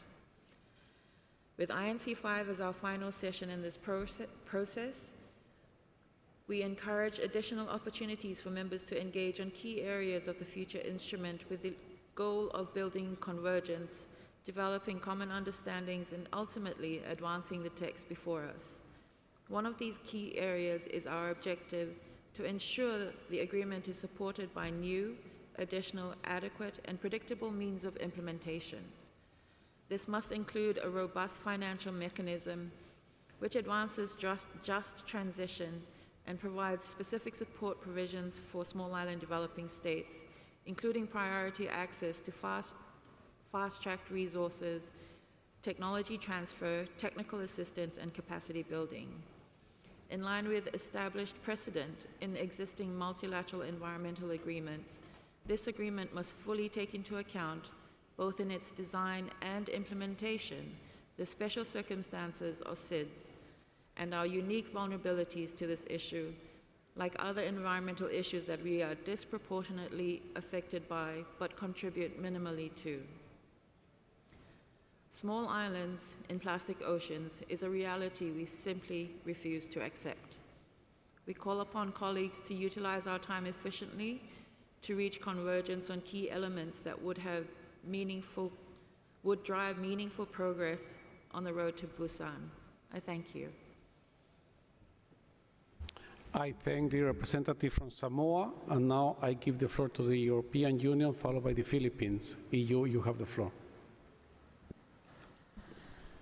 Dear Mr. Chair, dear colleagues, I have the honor to speak on behalf of the European Union and its 27 member states. Let me start by thanking the Chair, Ambassador Luis Fallas Valdivieso, the co-chairs and the co-facilitators, for their tireless efforts to facilitate our discussions the past week.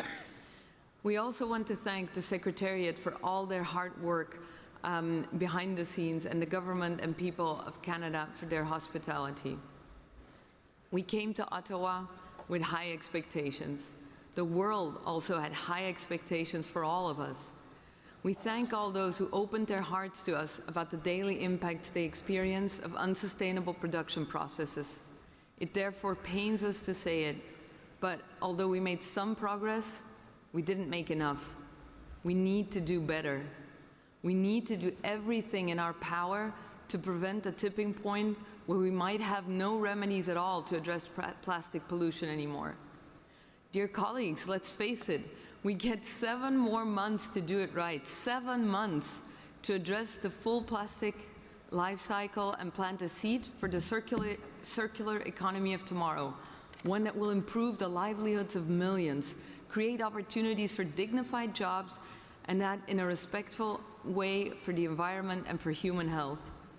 We also get 7 months to explore and open the way for innovative approaches to resource mobilization that reflect the responsibilities for the cost of pollution prevention appropriately, in addition and not as a diversion from fair burden sharing. We did not reach the progress we needed, but we have listened. We've exchanged ideas, we've explained ours, and we gained understanding. We made sure that the text we will have in front of us at the next session is a basis for future negotiations. We're also pleased to have agreed on technical work in the intercessional period. This should ensure that we further find ground and find the scientific basis on chemicals of concern, problematic and avoidable plastic products alongside our work on resource mobilization.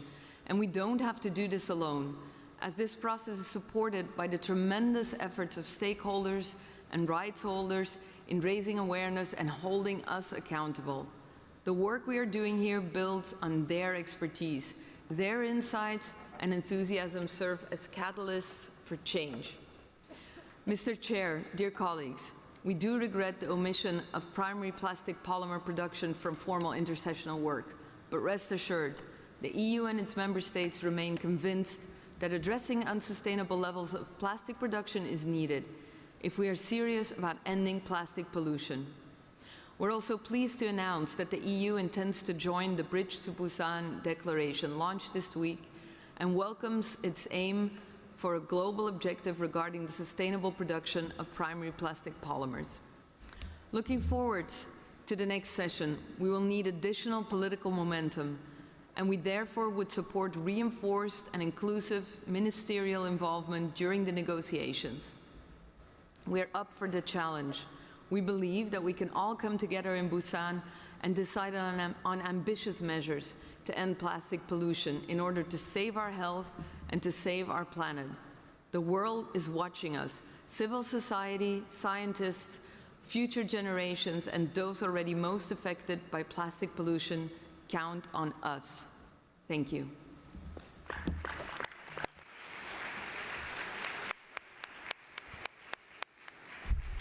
I thank the distinguished representative from the EU. Now I give the floor to the Philippines, followed by Uruguay. The Philippines, you have the floor.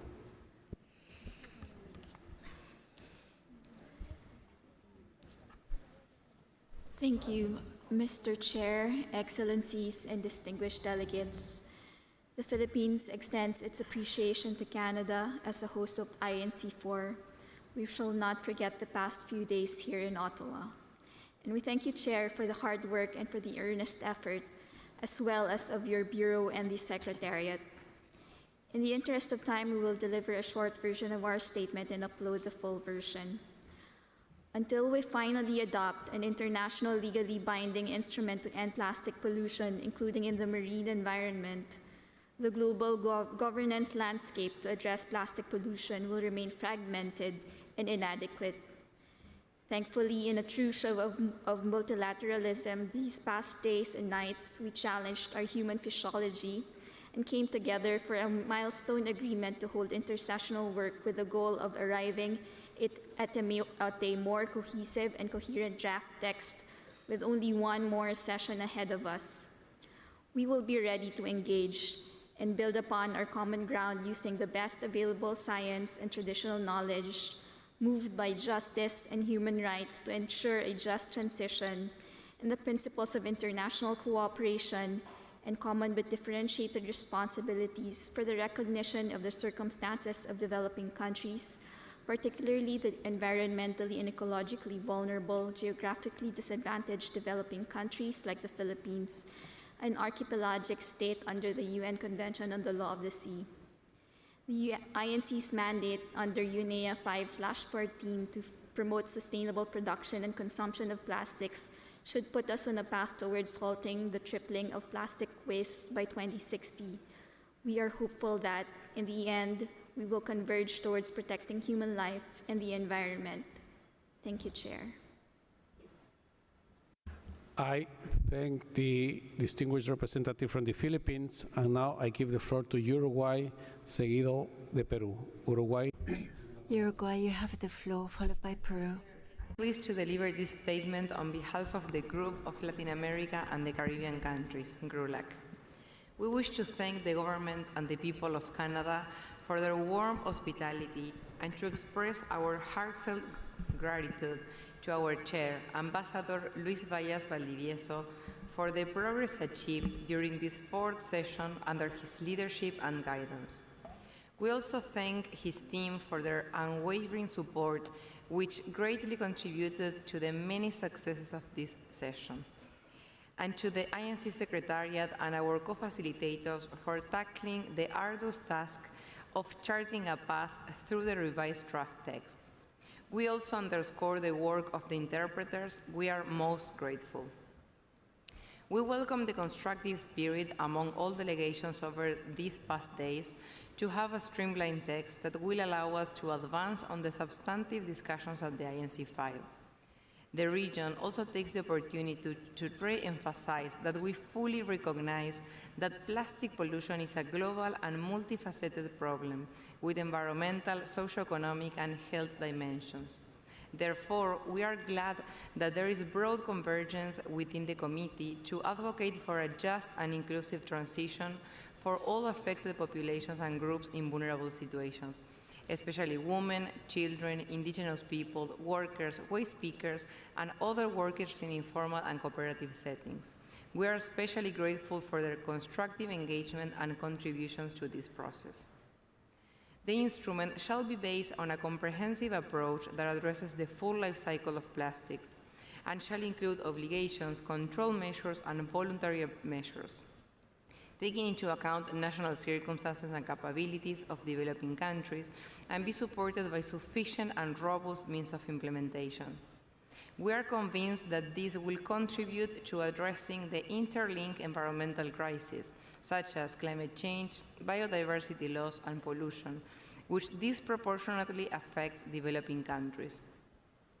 Developing countries have multidimensional needs, and we would like to highlight that all GRULAC countries are developing countries, with considerations for the unique vulnerabilities and special circumstances of small island developing states, SIDS.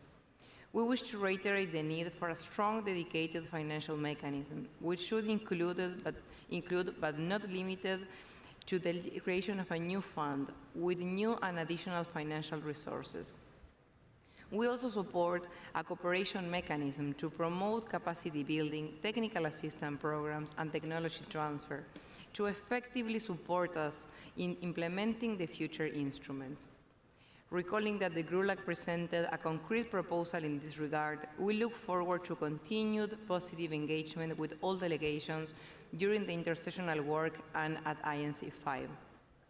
Additionally, our region remains committed to the promotion and protection of human rights as a cross-cutting guiding principle of this instrument for the interpretation and implementation of the instrument, together with a gender perspective, inter- and intragenerational equity, non-discrimination, access to information, transparency and accountability, coherence among existing MEAs, and the use of the best available science, traditional knowledge, knowledge of indigenous peoples, and local knowledge systems.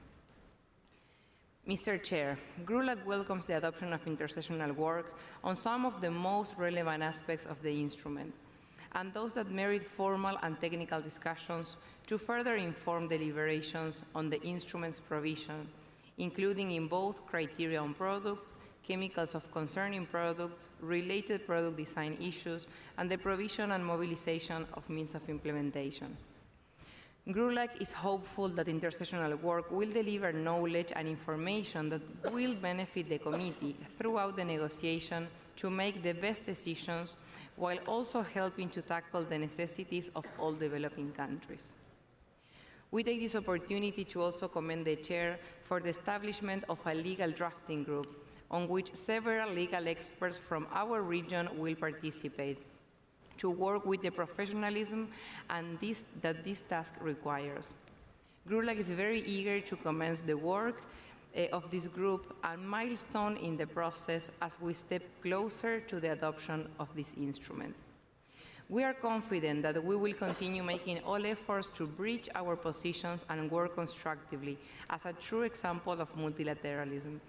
And so, the GRULAC reiterates our dedication to developing an ambitious and effective international, legally binding instrument to end plastic pollution, including the marine environment, with the view of protecting human health and the environment. Colleagues, GRULAC stands ready to continue our active and constructive engagement in this process so that we can achieve our collective goal as set out in the UN Resolution 5/14. I thank you.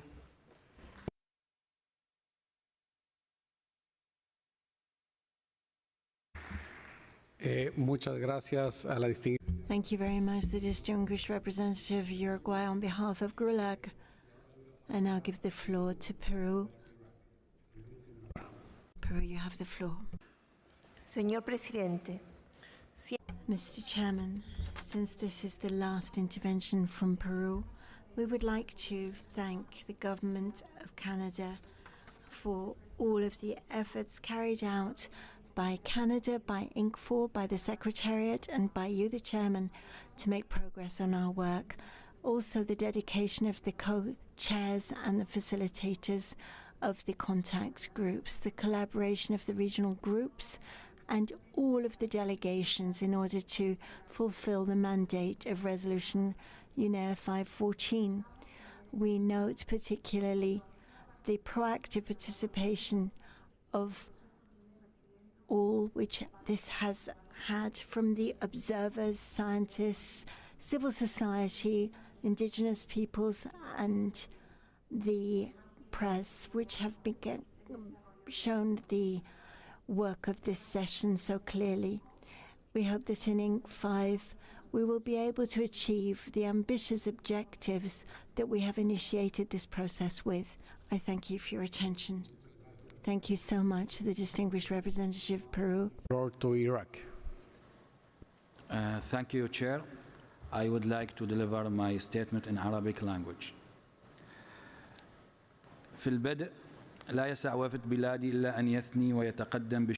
I'd like to start, sir, by conveying my gratitude to you in a most heartfelt way for all of the efforts which you have made. We wish to congratulate you, for we have made progress. Progress in a spirit of dialogue, fruitful dialogue. And I would like to congratulate the whole of your team as well as the Secretariat for having facilitated our work. Now, the delegation of Iraq wishes to thank Canada for the outstanding organization of this meeting and for their warm hospitality. Ladies and gentlemen, allow my delegation to make a number of comments.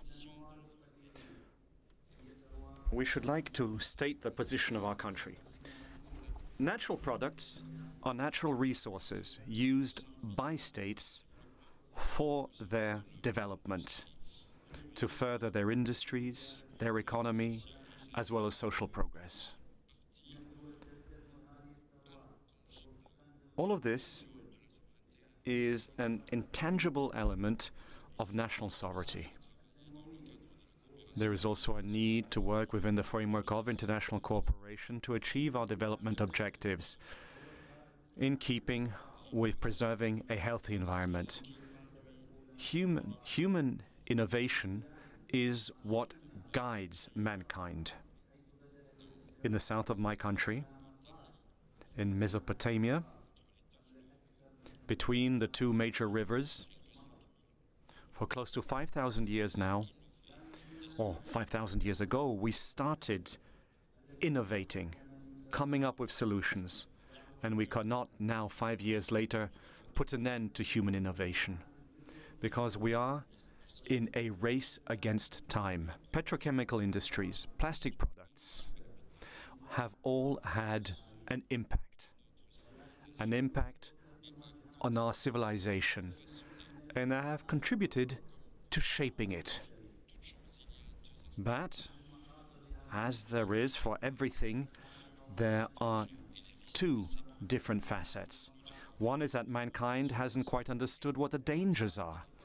We need to look at what they are, and we need to put an end to this crisis, without, however, creating an economic crisis, one which would have an impact on those who work in small industries, in the plastic industry, because otherwise there might be consequences which we might not be able to fix. Now, my country's delegation has spared no effort over the past week to ensure that we achieve results, constructive results, as a result of joint work. We wanted to make sure that everyone was heard, that everyone was understood. Science, knowledge, leads us to truth. And the truth today is that we have to crown this work with success, and we have to do it by avoiding any politicization. I'd like to conclude by thanking all delegations. I'd like to thank all the co-facilitators and the co-chairs, as well as all those who have participated within the framework of these contact groups. I'd like to thank the media, the interpreters, and all those who have worked to ensure that we were in a position to work in conditions conducive to success. We'd also, of course, like to thank the security team who have assisted us during the whole of this week. Thank you so much, sir. And sir, before I conclude, we would like to wish you every possible success, sir, and a safe trip back home.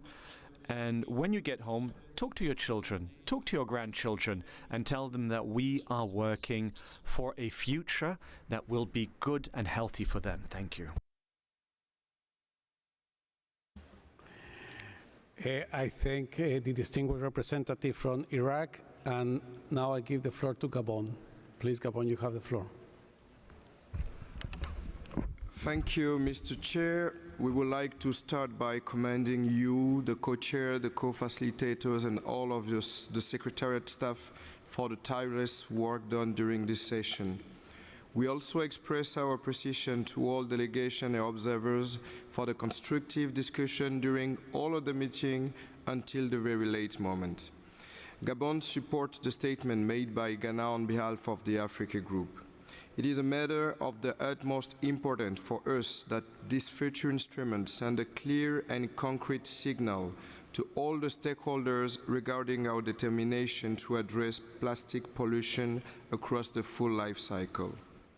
Mr. Chair, we would like also to emphasize the call made by ministers of the High Ambition Coalition formed by 65 countries who invited the INC chair to facilitate enhanced ministerial engagement and dialogue in order to establish areas of shared understanding and convergence in order to make substantive progress on the revised draft text and decide upon intercessional work needed to agree on an ambitious treaty by the end of 2024 at INC-4. Gabon definitely believes that this will bring flexibility when is needed to make substantive progress in this process. We all know that without strong guidance and clear way forward, our discussion may face important divergence. It is therefore crucial to use the remaining time wisely as we are now moving to the last stage of our discussion. We fully trust your leadership and reaffirm our commitment in meeting the expectation of the Resolution 514. Lastly, we express our sincere gratitude to the government and people of Canada, which have brilliantly hosted this meeting. Asante sana. I thank the distinguished representative of Gabon. Now I give the floor to Cook Islands, followed by Fiji. Cook Islands, you have the floor. Chair, esteemed delegates, kia orana. The Cook Islands is thankful to you, Chair, and your team for the steady leadership, and to members and non-actors for the hard work and commitment throughout these long days. Allow us, Chair, to reaffirm the Cook Islands' unwavering commitment to this negotiation process. As a large ocean state, our past, present, and future is tied to our moana okiva. But today, this interconnectedness, this symbiotic relationship is threatened more than ever. Our umbilical cord, our lifeline, is being choked with plastic waste. And we, as a people, as a region, are justifiably concerned. Chair, we all agree that plastic pollution is a severe global challenge, with plastic waste already reaching alarming levels worldwide. While we continue to grapple with existing gaps in current MEAs, failing recycling efforts, and unsustainable plastic production, the amount of plastic waste inevitably continues to rise. This means that the Cook Islands, like other Pacific islands, will continue to struggle to cope with the influx of plastic waste, turning us into unwitting plastic colonies. This is a future that we flatly refuse. And this is why, Chair, the failure to include consideration of primary plastic polymers in the topics of the intercessional work remains a grave concern for us, especially since a large number of countries equally supported this request. We hereby put on record that our request to compile a scientific and technical report covering the baselines and sustainable levels of production and consumption is still ignored. This being said, regardless whether our priorities, like those of many others, didn't make it into the intercessional work plan, we will continue to engage on them in Busan and continue to advocate for their rightful place in an ambitious and effective treaty.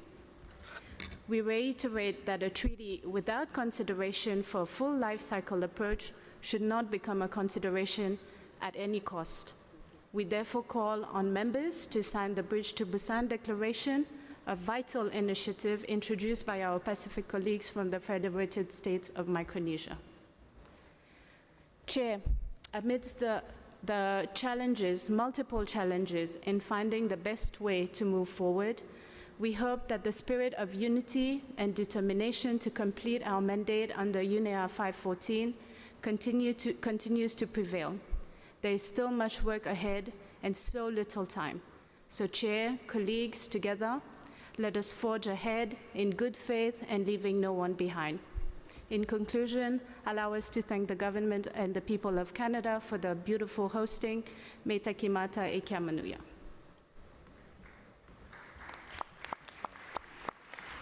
I thank the distinguished representative from Cook Islands, and now I give the floor to Fiji. Fiji, you have the floor. Thank you, Mr. Chair, Excellencies, and distinguished delegates. At the outset, Fiji would like to extend its gratitude to the people and government of Canada for their hospitality. As visitors to this land, my delegation would like to begin by acknowledging the indigenous people and the communities whose land we are gathered upon. Fiji aligns itself with the statements delivered by the esteemed delegate of Samoa on behalf of IOCs and Cook Islands, as well as the European Union. We stand firm in supporting Resolution 514 to achieve the ultimate objective of ending plastic pollution, including in the marine environment, in order to protect human health and the environment. Mr. Chair, as I deliver this final statement, about 1,000 kilograms of plastic pollutants has entered our land and marine environment, the very ecosystem that has sustained us for thousands of years, with the hope that it will continue to sustain us in the future. The very same ecosystem on which our Fijian economy is built upon.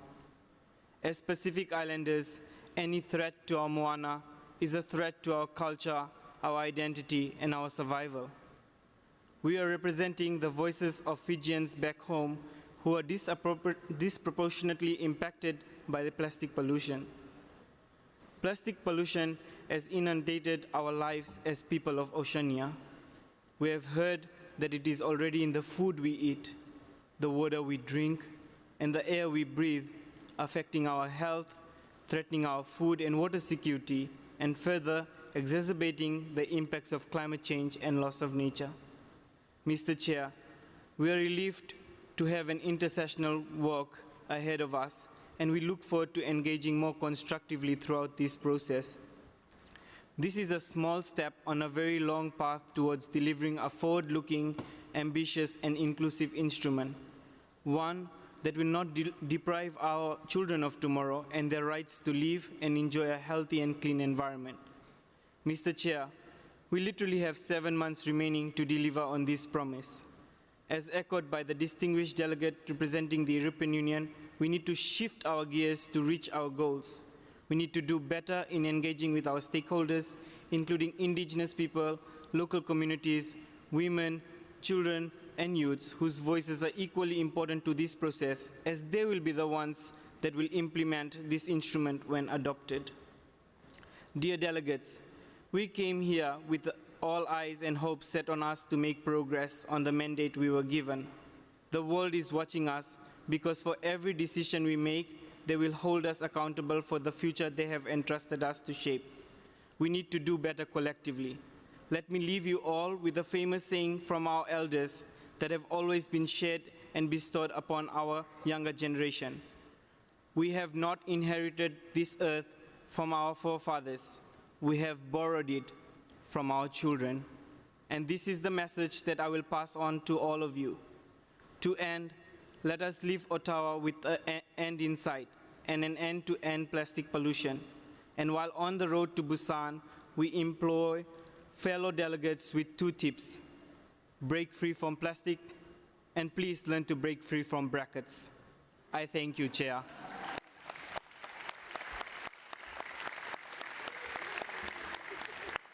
I thank the representative from Fiji. And dear friends, I would like to acknowledge that we have a list of over 20 observers who have requested for the floor. Unfortunately, and I'm very sorry that we are running out of time, but we will have some minutes to give the floor, first of all, to Asian Indigenous People Pact, and that's mic 50. Please, Asian Indigenous Peoples Pact, you have the floor.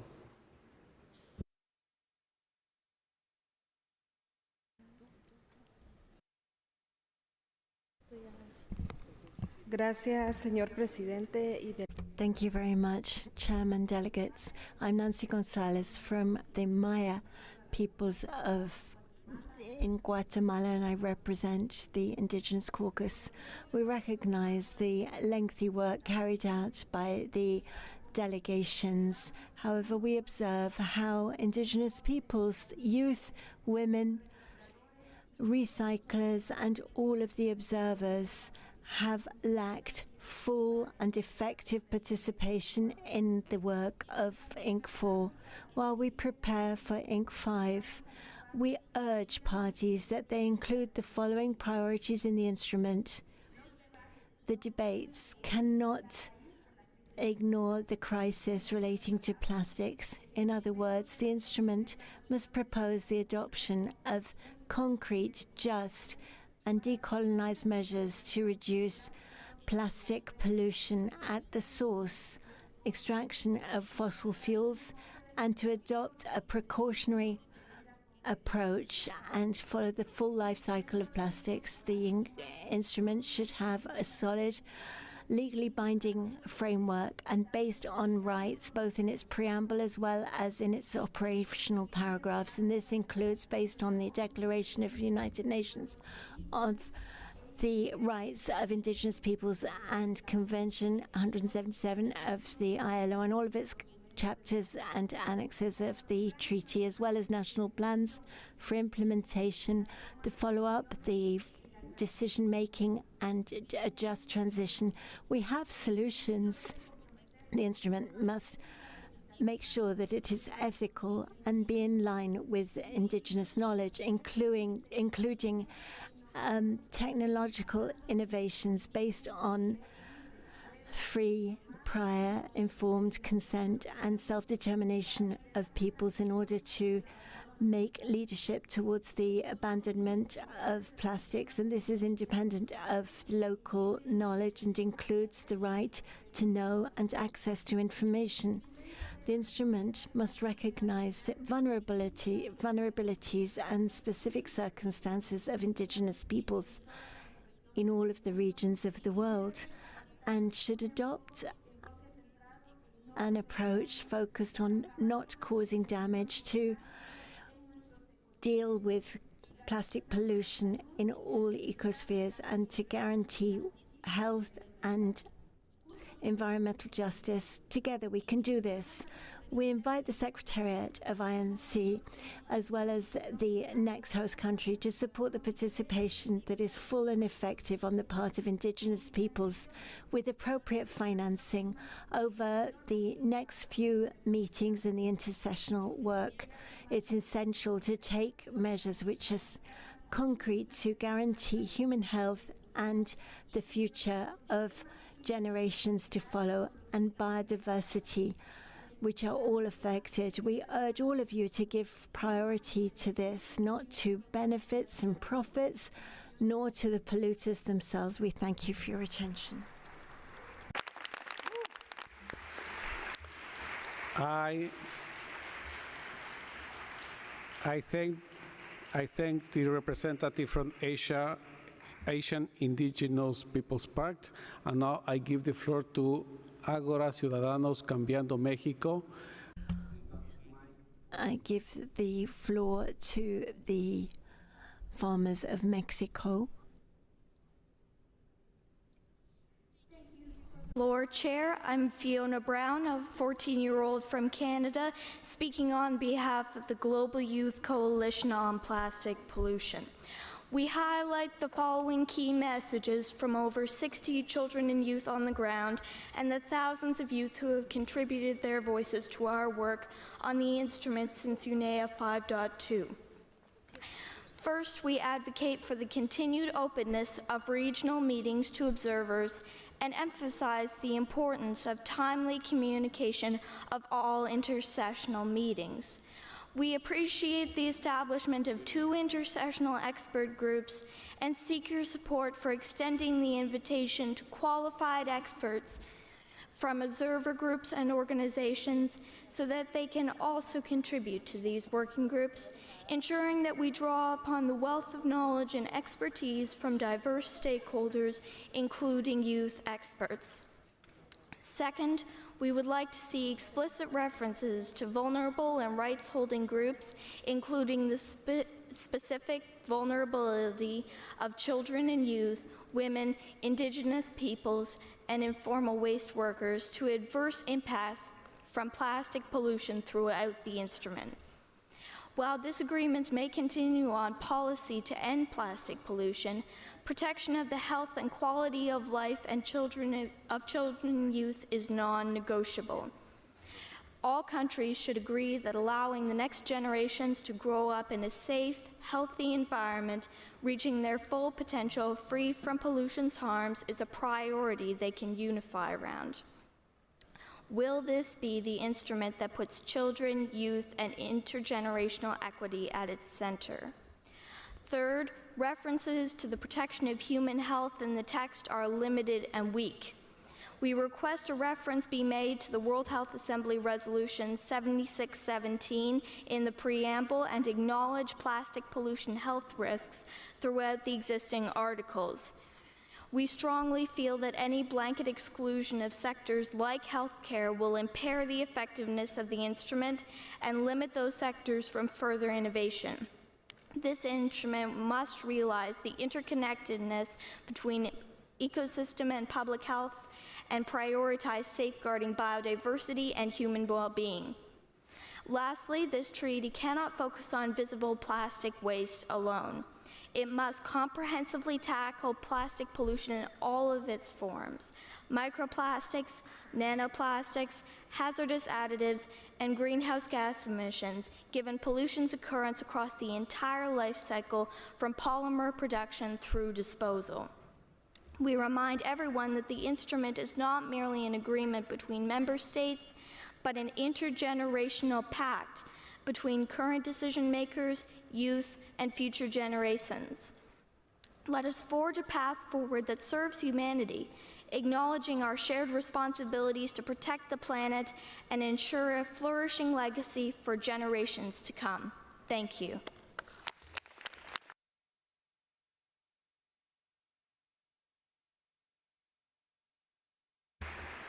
I thank Agora, the distinguished representative from Agora, and I'm really sorry to close the list now, the statements from observers, but I acknowledge your wonderful participation in INC-4.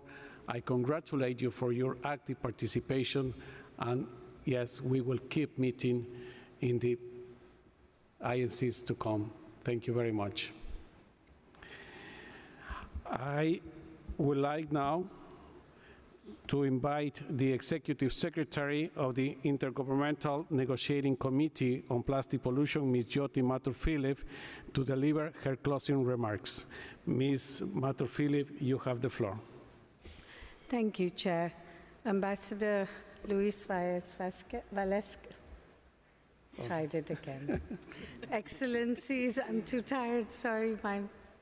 Excellencies, distinguished delegates, let me start with expressing my sincere gratitude to the Government of Canada for hosting the 4th session of the Intergovernmental Negotiating Committee to develop an international legally binding instrument on plastic pollution, including in the marine environment.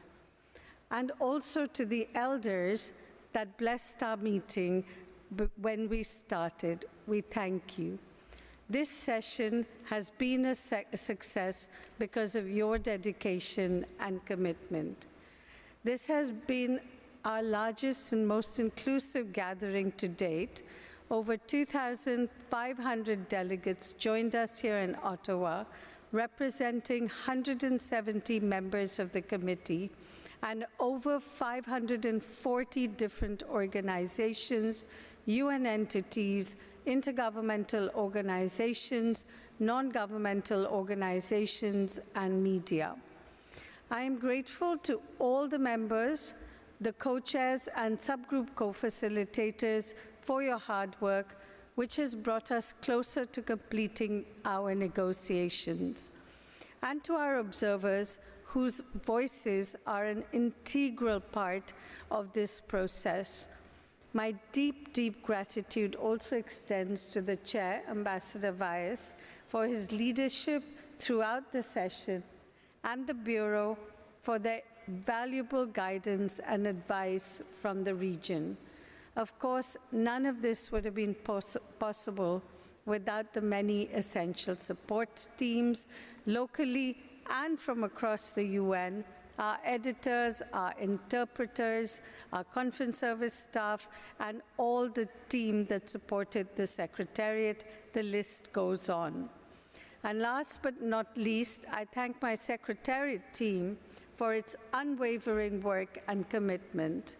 Distinguished delegates, it has been an ambitious timeline of just 18 months and 4 sessions to get us to this point, and we are now firmly on the road to Busan. I've heard your concerns and share your sense of urgency. I started this week by encouraging you to show flexibility and tackle the hard issues, and you have done that. It has not been easy, and this only highlights the significance of what we are striving to accomplish here. Allow me to conclude by saying that in the end, this is not just about the text. It's not just about the process. It is quite simply about providing a better future for the generations and our loved ones. This is multilateralism at its best, and we can and will succeed. Thank you. I thank our Executive Secretary, Ms. Jyoti Mathur-Philip, and dear friends, allow me also to give some closing remarks. Dear friends, what an extraordinary week this has been. After long and productive days, I want to thank you for rising to the challenge. Together, we have made tremendous progress and set solid foundation for our next steps. No doubt, everyone is tired after this long week, but I'm convinced that fatigue is always rewarded by achievements, especially when they are collective. I would like to reiterate my gratitude to Canada, to its government and people, and also to the Bureau members, to the Secretariat, to my dear friend Jyoti and her team, to our co-chairs and co-facilitators, and to my wonderful team for your commitment. They are here.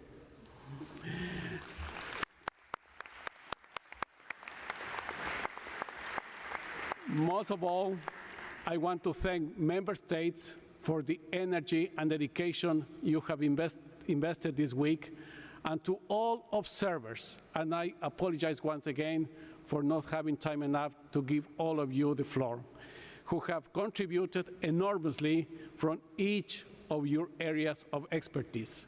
Finally, allow me to thank all the interpreters and for the extra time they have gave us, and the staff who have been with us during these days at the Show Center, especially those who do the quiet work, the security, the cleaning, and logistic staff.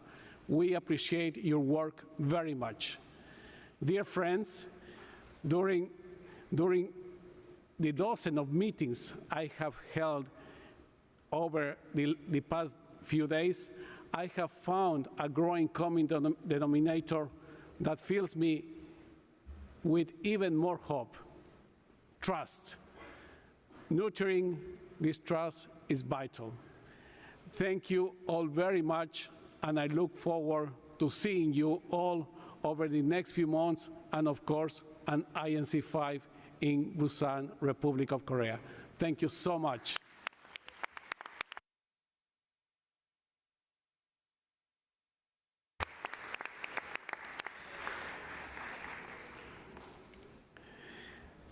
I hereby declare the fourth session of the INC closed.